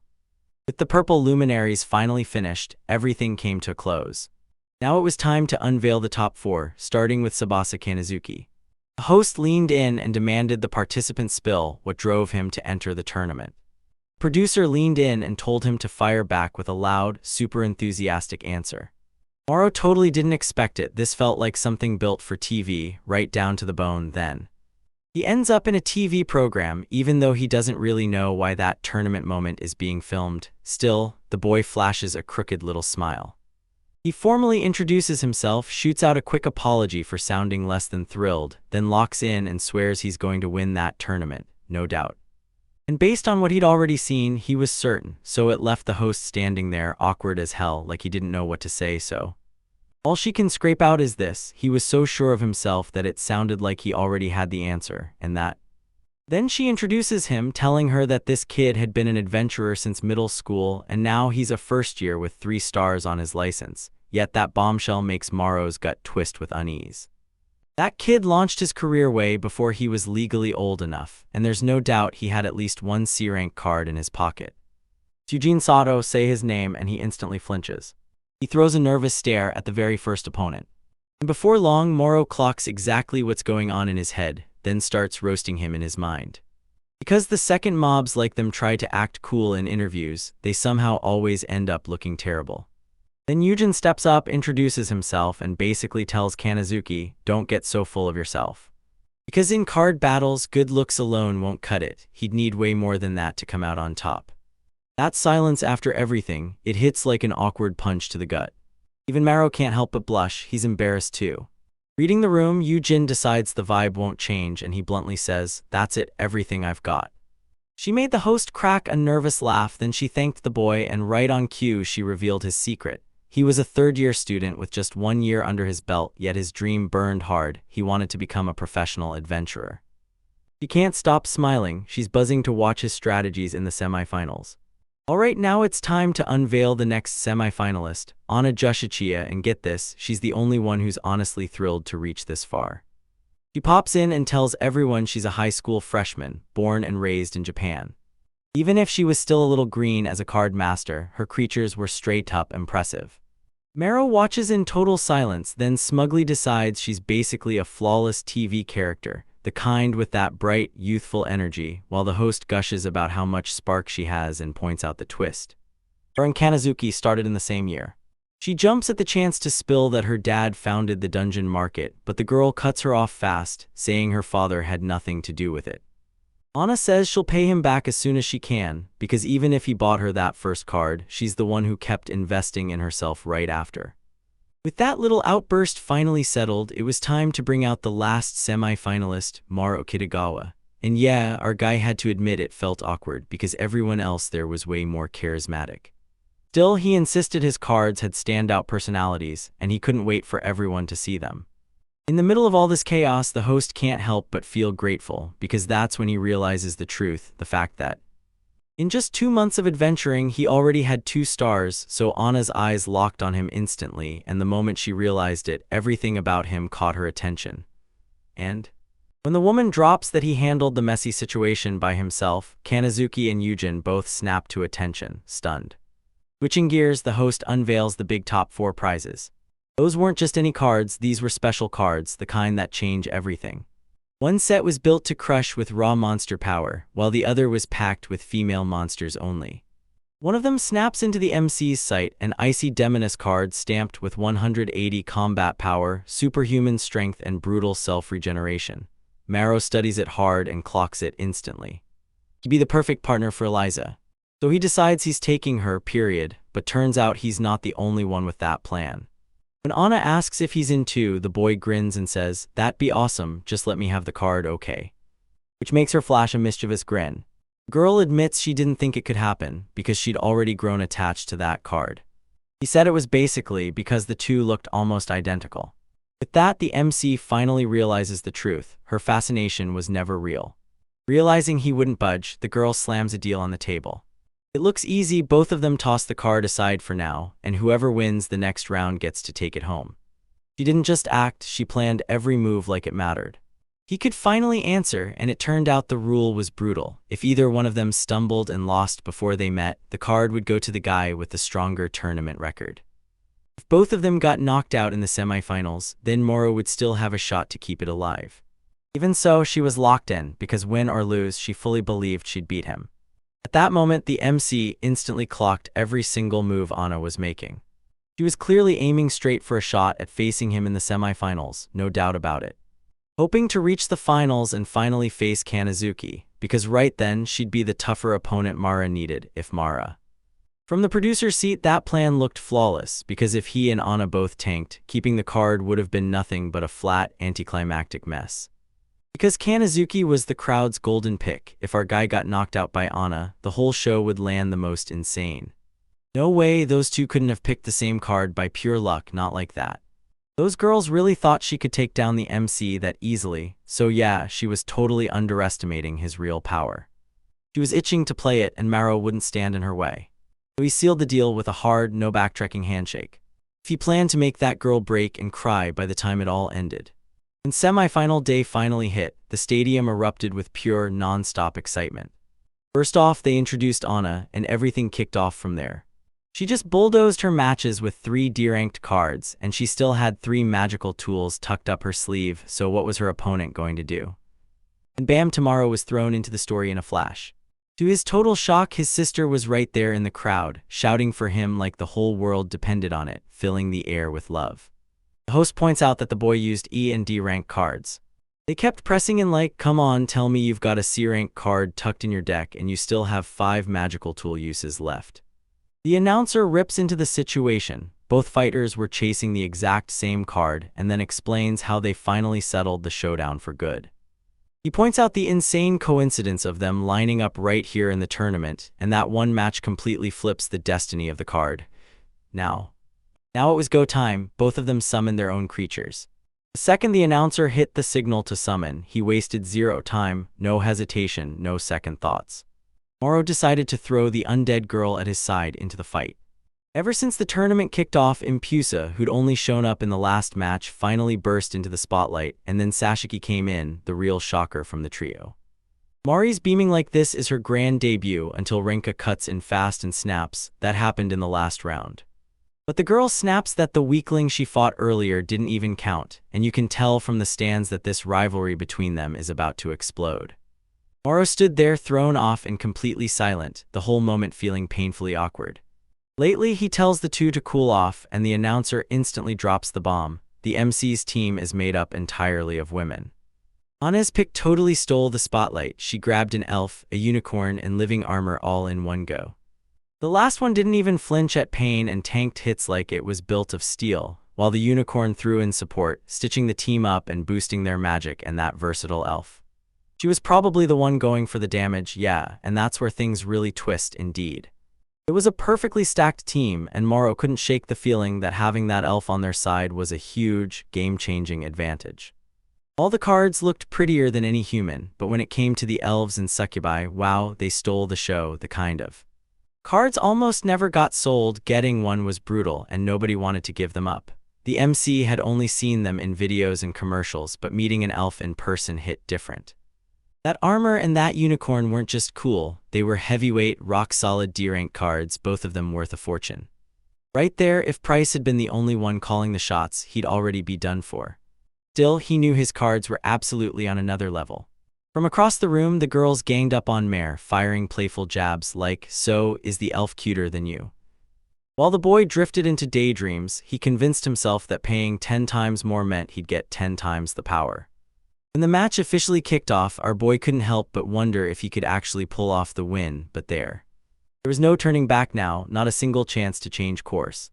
Because the Impusa was already winding up to pounce.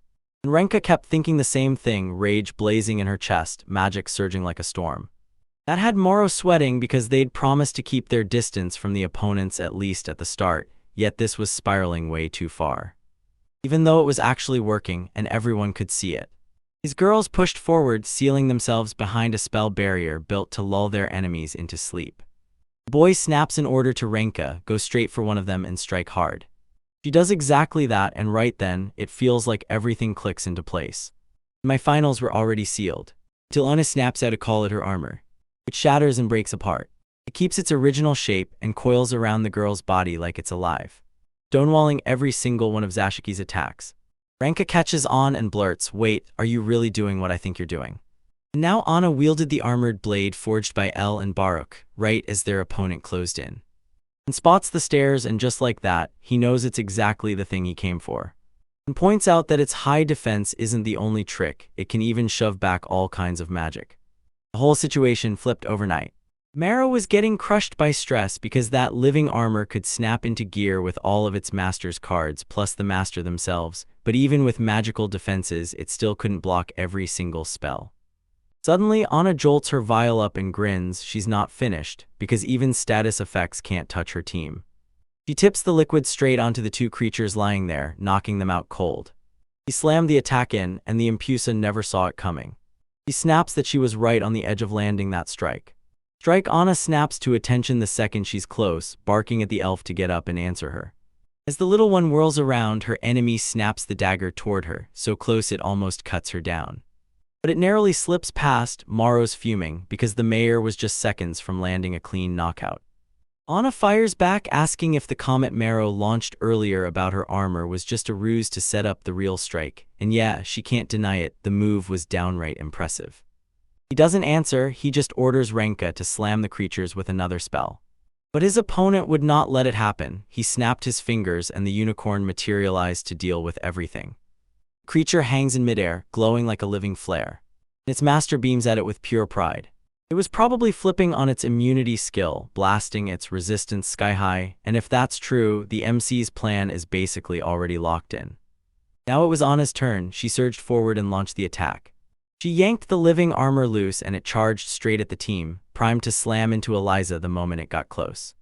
But the undead girl snatched away the first blow like it never even mattered, and he lunged for a counterattack, unsuccessfully over and over again, until the armor kept locking onto its blade. Lunged in, yanking the girl by the arm, then everything just. His aim was just off, every shot missed cleanly, and Eliza just kept slipping away, dodge after dodge. Suddenly the elf whipped an arrow straight at the undead girl. It was about to be the end, until she ripped the weapon apart at the last second, right before it even touched. Her face still twisted from the hit, she just stood there stunned, until her mind finally clicked and she understood exactly where that strike came from. With fierce determination, Renka vowed that as long as she was standing, nobody would ever get to hurt her friends. If that was true, the opponent would have sprinted for Zashiki, but she clocked it fast and snapped that she wouldn't stand a chance. Mara kept her eyes locked on the arena, nerves on fire. That deadlock kept crushing forward. It was going to spell disaster for his team, and Mare could barely do anything, so she shot into action, distracting the unicorn on the fly to buy them a chance. He screams Renka's name and thrusts one of his potions toward her. Mashes the bottle to the ground. Anna jolts at the sudden move, screams and scrambles for her armor as fear squeezes the breath out of her. But the moment she opens her eyes, she realizes Eliza and Mary are the only ones in reach. Smiling sweetly, she asks if he's trying a direct strike by letting Zashiki move around unseen, then swears it's impossible. But Mara wasn't buying it for a second. Anna won't back down, she swears she has no clue what he's plotting, but then she makes it clear, I'm about to find out. Then she barks an order at the elf, aim for the front and loose those arrows. As the creature bursts forward and lets loose, Eliza darts in front of her master right as the shot's fired. The projectile gets cut off mid-flight, long before it can even graze the undead. Anna praises the block, then leans in and asks the boy if he can hold out against the next one. He just grins and says there won't even be a next. Out of nowhere, the unicorn gets nailed from behind, right in the middle of everything. Girl snaps into outrage, then screams for the creature, now sprawled and collapsed on the ground, her fury boiling over. The elf senses Zashiki is there, knocks another arrow, and fires it to knock her straight down. That motion snaps Moro's attention like a spotlight hitting his eyes. He's on edge about his card when the girl pops back in, still grumbling after getting. She still fights to keep her body from being shaped, like it's fighting to stay free even for a second longer. They kick back and celebrate. Somehow, they pulled off the impossible and got the mayor inside the fallen beat. Soon, it would vanish, but for now, she zeroed in and tore into the elf right in front of her. The archer snaps into action, knocking more arrows to take down Renka. She barely got hit, but it still scraped her, then her fury flared like wildfire. When the elf pokes at her, smirking, asking if that's all the Zashiki can offer and flat out calling her weak, that insult slammed into Rinka like a punch, yanking a scream out of her as she snapped, "Who are you calling a bargain bin knockoff?" The girl fights back with trembling courage, insisting, "I didn't mean it like that." Then the Impusa slips in from behind her and snaps her world sideways. Hysterical, Mary screams that she's taking her spotlight back. And then what's happening? The elf gets slammed to the ground, totally baffled, and Rinka hisses at her, "Don't move." She tested her powers straight at the archer, and he snarled about how he'd gotten beaten in such a ridiculous way. Now that she'd been fully subdued, there was no. Rinka spun back into his view, and she looked ready to end everything right then. Anna tried to stop her, yelling, "Wait," right at the last second, then her card stared in worry and the girl stalled, torn. Before he finally threw in the towel and admitted defeat. The elf snaps at her, but Rinka doesn't even let her breathe. She fires off, calling the human right in front of her a weakling. And just like that, the announcer slams the mic and officially crowns Utamaro Kitagawa as the winner of the match. Then the boy rushed to his room, until right before he could fully shut the door. Right before he could step in, he slammed into Anna, and she lit up and congratulated him on his win, telling him he absolutely crushed it. Her sudden appearance threw everything off, but she didn't miss a beat. She kept talking about how impressed she was, then said she'd come to hand over the card. That moment hit Maro like a punch. She realized she'd planned to hand it to him even if she was the one who won. His conclusion left her staring, wondering if it had all been painfully obvious, like someone staged the whole thing just to bait a showdown with him, because that boy was a monster of an opponent for the semifinals.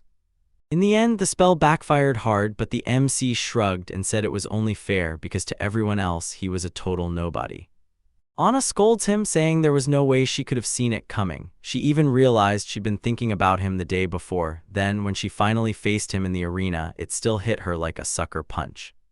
Because he was nothing like what she'd pictured, his vibe in the earlier matches felt totally different, and that's exactly why she got absolutely wrecked. Maro gets flustered, and when he blurts out Jushichiya, she tells him to just call her Anna, and that simple fix instantly calms him down, so the hero asks, "Then call me Maro too, because they're about to keep." All fired up, the girl admits she'd been counting down to hanging out with him as friends, and then she asks for his phone number. She had this goofy little profile pic on WhatsApp, exactly the kind of thing the MC secretly pictured in his head. After the numbers get swapped, the girl grins so wide she might blind the sun, then tells him, "See you tomorrow, I'm cheering for you all the way in the finals." Left him sprawled in the hallway, staring in shock after what just happened. But I was floating with joy. Finally, I'd snagged a girl's contact for the very first time. 3 days later, the clock finally hit the day of the grand final, and the tournament's biggest showdown was about to explode. The announcer cranked up the crowd's hype, dangling a jaw-dropping prize right in front of them. They threw our hero back into the spotlight, along with his terrifying opponent, Kanazuki, who had only needed 3D ranked, nothing more. He'd already racked up a card full of wins, and had more than 3 years of real adventuring under his belt. Now the time had come. Both of them grabbed their gear and got their cars ready. Cards and slammed the summons, calling their chosen ones into the fight. Blonde kept a cat, a lizard man, and a witch playing lower-ranked cards than Maro. Then boom, the combo also shocks the announcer, 2 D-rank cards and only a single C-rank. And now our boy is totally lost, like his brain can't make sense of any of this. But Kanazuki snaps at him, warning him not to get played. Those cards were truly his, no doubt, and he was chasing the finals with them, then drops the truth. His other C-ranked cards once belonged to his late brother. And since everyone else was trading with cards they'd earned themselves, he refused to play dirty and take advantage. His stance is surprisingly fair, like he's refusing to let bias win. The guy adds, quick as a snap, that if he didn't think he could win without them, he'd have backed out. Then it hits Moro like a cold splash of reality. Ranka shot him a scowl, demanding to know if her master had pissed off that sour blonde and made him act like this, because that wasn't his style. Then she pushed harder, asking whether he'd pulled anything stupid in the last round. Konosuke's attitude infuriated all three of them to the point of boiling over. Now it was time to tear that smug smile off his face and swap it for real tears. As the match kicks off, Ranka, he rockets in, screaming that she'll take them all down. But the witch won't let it slide. She throws up a protective barrier to stop it cold. Moro tenses up instantly. Zashiki's spell slams to a wall, and it's shut down with nothing more than a mid-level enchantment. He barely manages to react when the lizardman slides into position for the very next strike. He barks at Yuki to deal with the cat, while Eliza swoops in for the lizard. And the two explode into direct combat. But the undead girl gets yeeted across the field and fury boils in her chest. Then the beast slams into her again, sending her flying even farther. Moro screams the moment he spots it. There's this massive strength gap between the two creatures and the girl. She finally makes a move to get up, and boy, she's going to need help fast. Eliza gets scratched by that sneaky cat. He blasted her and she went flying through the air. This time, Yuki charges in and backs up her friend. She asks if the undead is alright, and Eliza blurts an apology, telling her the pace got way too fast for her to hang on. Desperate, Moro grabs Ranka and begs for help so he can blast flames at the cat. He tells her to go all out and not hold back, and she locks in, fully convinced. They strike down the creature that stayed frozen in place. But she should have realized Kanazuki wasn't about to hand them an easy win. Every projectile just melts away in midair, vanishing into thin air before it can even touch the monster. Leaving the girl seething, even Moro couldn't wrap his head around how that witch managed to shut them all down in one shot. The blonde kid shoots back that it was a solid attempt, and it definitely wasn't a bad attack at all. But then there's a witch, and everything spirals into pure chaos. Those cards moved in perfect sync, like they were one single, unstoppable force. Up to this moment, Kanazuki hadn't even barked out a single order. Could it really come down to skill? The announcer practically shouted about Kanazuki's sick coordination, and Shaiju leaned in, saying it was all because of the bonding ability. He told me that once you've lived with your cards for ages, you don't just play them, you forge this crazy deep bond with them.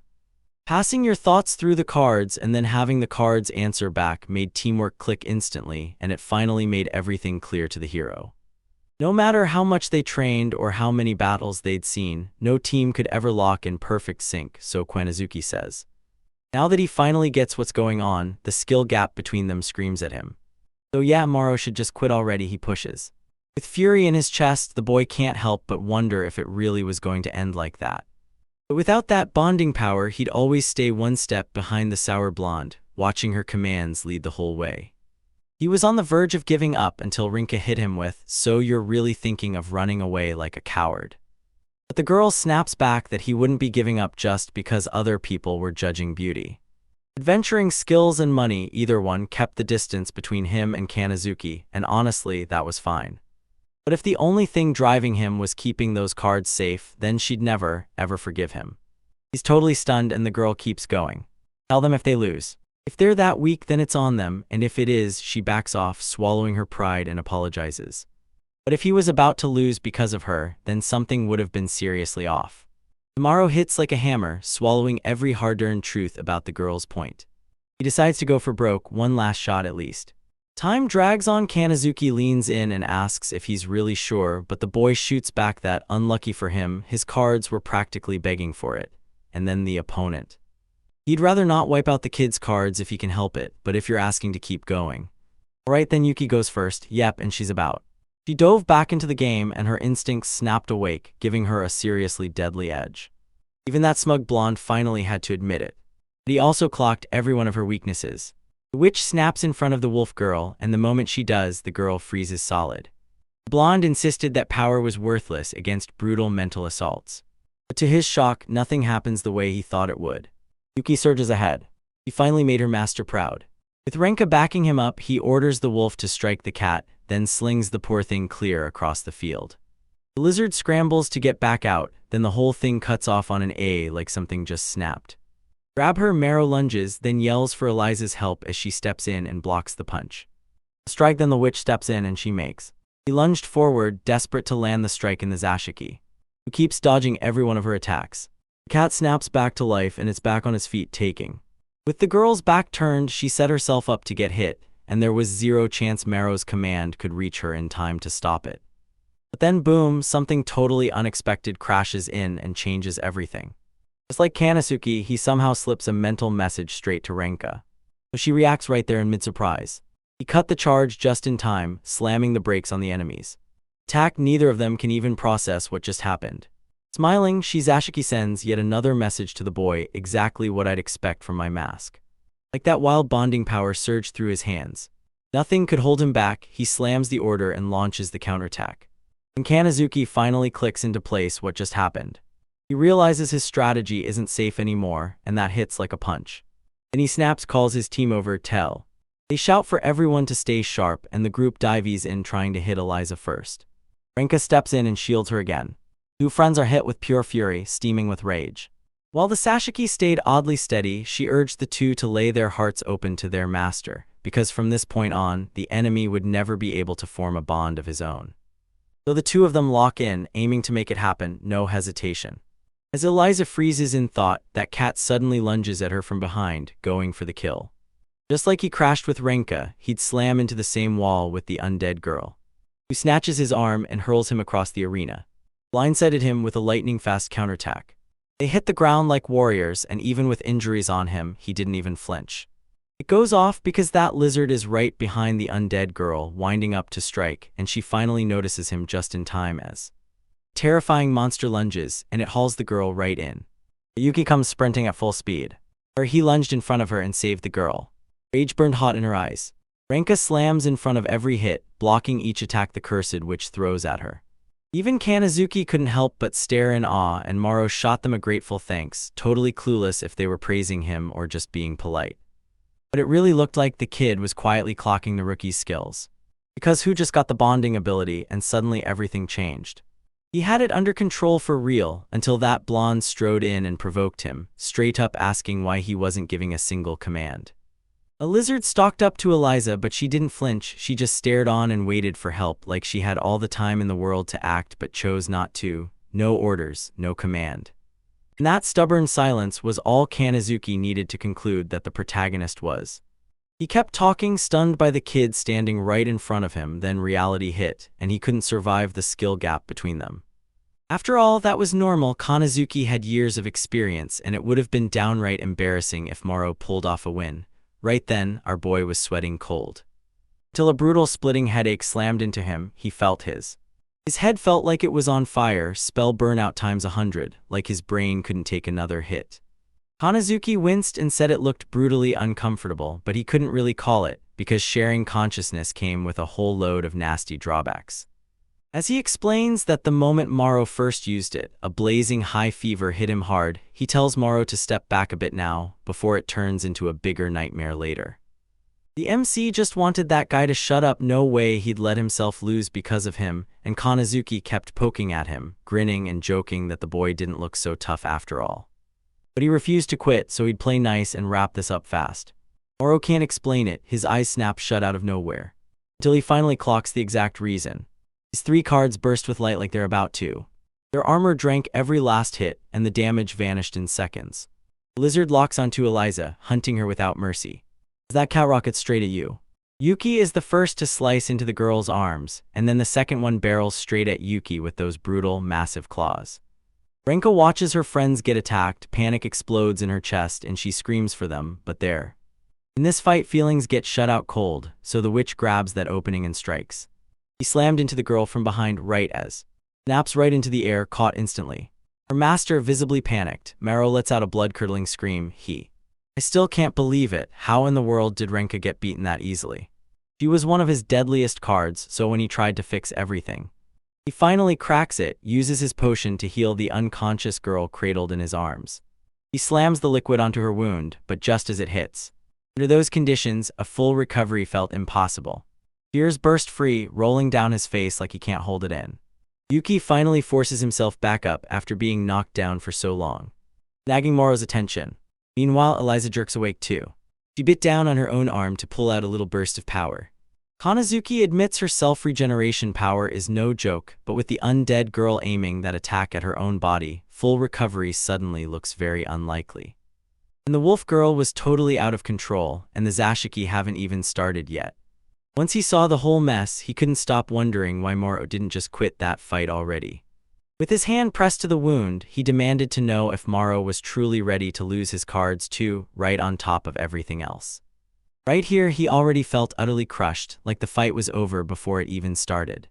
His power didn't just fall short, it was miles away from what his opponents could do. He was up against an adventurer with 3 years under his belt and serious pull in the world. Honestly, Kanazuki played it safe from the very start, because the second he opened with his bonding ability, they would have had zero chance at all.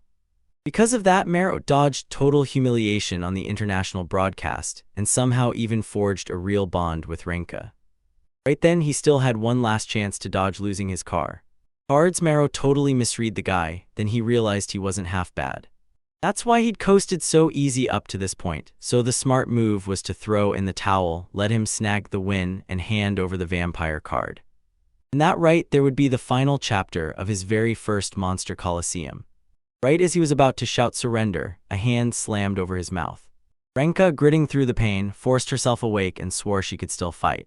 But her master blasts her with a furious yell, demanding what the hell she thinks she's saying, because if she took one more hit, she'd be done for. The girl breaks into a laugh like, yeah, that's true, but then she cuts him off. Yeah, true, but he couldn't keep cooking up excuses for it anymore, even if he tried to lie to himself, he knew the truth, he'd already lost. And if he swallowed defeat that easily, it would wreck his whole life, turning losing into something he'd get comfortable with. He'd still find a way to lose, even when there was zero reason he should. He'd be doomed as a loser forever, stay. The world snaps into reality. If you refuse to face everything, even when it hurts, you'll never stumble into real fortune. Her words hit him so hard he couldn't stay the same. Renka blurts out why he named his cards, and he shoots back with his answer. He refused to let them slip away. Then he snaps that they should just end it already, because even if he's learned to lose, it'd still be better than watching them walk out on him. But the girl turns it back on him, calling it just one more reason to keep fighting to the end, because they can't truly vanish, yet the boy won't back down, insisting it would be the same even if only one of them dies. Even if resurrection were possible, it wouldn't scrub away the pain or the fear crawling through him, because Yuki was scared to death too. She was already shrieking, reminding him she was the one who taught him the cards had a heartbeat. Even then, the Zashiki kept barking at him to ditch everything and leave them behind. Renka yanks out his full name like a warning from the shadows. Before he could even say the cards might turn down their names, something hit him like a curveball and totally threw him off. But she tells them the truth: when a card gets lost, it doesn't die, it only slips back to the mother of the sea.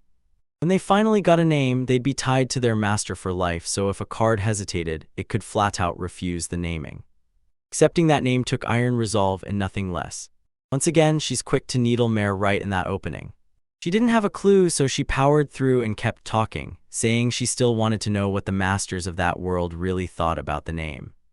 And maybe it was something small to them, but the cards weren't just pieces of luck, they were the proof they'd die again and again, burning through countless lives for their masters. Aro's heart twists with pain the moment he hears all of this. Once again, he's stuck wrestling with doubts, hating that he's not driven enough. But now it was finally tamed, so he could make his choice. With the potion clenched in his hand, Moro blares out his declaration that no matter how battered one of them got, he'd haul them back to safety himself. That's when her smile lights up, and she delivers the classic line everyone knows. So that's it, you're my master, now watch this. The Sashiki chugs the healing potion. Amrita, an immortal elixir worth over 100 million, was practically gone for good, until the boy snapped and decided to keep it, convinced he'd die without ever touching it. Now, with that power in hand, Renka finally managed to fully recover, though losing still loomed over him. He dragged that girl back to life, no matter if it took years, decades, or even longer. The girl's whole body erupts in a brilliant glow as the healing magic takes hold. Something unexpected that hit like a plot twist. Radiant light bursts over her from head to toe, and suddenly a massive garden of flowers erupts right in the middle of The arena, our boy freezes, eyes wide, staring at what's unfolding in front of him, stunned and speechless. Then Renka's form shifted. Suddenly she looked like a real goddess. Maro just froze, his mouth hanging open. Shiki finally got it. Nobody tried to stop him because they already knew why he had to do it. In her mind, she swore that nobody would ever dare to fire Amrita at a card like her. She won't budge unless they're like her master, so when the boy finally comes to, Eliza and Yuki are already beaten bloody, sprawled on the ground. Which makes him shout in panic, but Renka snaps at him to chill, telling him to stay right where he is. Because she refused to let anyone help, she'd take it all on by herself. He snaps her power and the rain crashes down. Amrita slammed into place to save her two friends. Moro had zero clue what was going on, but Kanazuki stayed on edge, tense to the bone even after the girl came back to life. He blares an order to his monsters, attack now. But it's hopeless. Rink. He fought back against every single one of them, leaving the blonde completely stunned right there. It felt like all three of them were totally useless, and honestly that was beyond ridiculous. Levels up his magic so he tore through the shop, hunting down a protection card for his whole team. Rinka whips around and launches a ruthless counterattack. He summoned the starry ocean, bending the cosmos to her will. The girl lifts off the ground and drifts through the air like she's been swallowed whole by the galaxy itself. She was already locked in, ready to land the final blow and end it for good. Kanazuki shoots out a card, cutting down the attack's range in one move. Colossal explosion erupts in the arena. Moro staggered away, coughing up dust as he went, until he finally spots a trail of fresh craters in the ground, proof that his opponent's cards had been blown apart there. With panic clawing his chest, he demanded to know where they'd vanished to. And the Zashiki leans in, whispering that one of the creatures is creeping up right behind him. So the cat lunges over him and the boy ducks just in time, scraping past the leap. That thing landed with pure fury blazing in its eyes, while Yuki trailed behind him, clearly not having any of this. He drives the attack into the creature without the slightest hesitation. And just as the lizard lunges to stop her, the wolf girl snatches it by the neck. This time Eliza is lightning fast. He ripped the creature's arm off with raw, unstoppable force. He wasn't here to play games. She lunges forward and shoves it with all her might, until it smashes down to the ground. Now there's only one card left standing, everything else is gone. The witch fixed Renka with a solemn stare, like she was about to cast something with her eyes. It felt like they were locked in an old, bitter rivalry, like history was still hunting them. And all of them exploded with their full power. Lightning tore across the sky in a mesmerizing crash of light. Right after she let loose her sparks, the witch felt the cold truth hit. This still wouldn't be enough. Love, she was still swallowing her pride, slowly accepting that she'd lost. And her master surged right in front of her, still wearing that same calm face like nothing could shake him, unbothered and unshaken. But the girl suddenly spots something that shocks her. Renka's powers punched a tiny crack straight through his protective shield. And it doesn't take long before it crumbles to nothing, shocking Kanazuki. On the other side, Renka and Maro wear satisfied grins while the blonde stands right in the thick of it, smiling like she knows exactly how this ends. Before he finally threw up his hands and declared he was done fighting. The crowd erupted like fireworks on an emotional roller coaster, and the announcer finally confirms Maro's victory.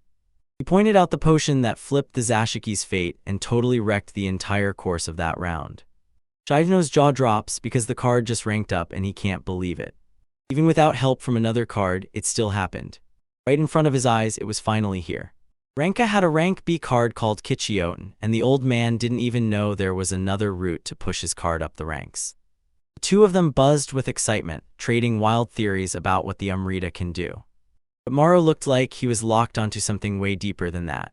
He yells for Renka, checks that her name's still the same, and Renka fires back, "Are you dating someone else or what's going on?" Blushing, he admits everything has changed, right down to her voice, while Yuki leans in, asking if she can still remember all the other cards. Smiling sweetly, the girl unleashes her powers to snap back into her normal form, proving she remembered everything, and to shut down their freakout just because her look shifted a little. They're shocked she can bounce back to normal. Renka swears she'll explain everything later. Kanazuki strides over to the group and thanks Maro for that absolutely incredible fight. And right then, our guy seizes the moment to thank him too, but that blonde won't stop praising him, gushing that he's somehow turned into a whole different person. He leans in and greets him, telling him there's zero need to act so formal, since they're the same age. He couldn't stop himself from wondering what Amrita's last move would be, and honestly, the MC had no clue either, and that still hit like a punch. The blonde grins and says they'll crack it soon enough. With a grin, he tells them, brace yourselves, things are about to get way harder from here. Then he turns on his heel and slips away, leaving the winner utterly baffled. There wasn't even a second to ask because he got hit bam by a screaming tide of interviewers, all demanding to know. Spill more details about the potion, and crack open his personal life while we're at it. So that's what the blonde meant, everything's about to get way tougher from here on out. And that's where our video shuts the lights right here. If this hit you, smash that like button.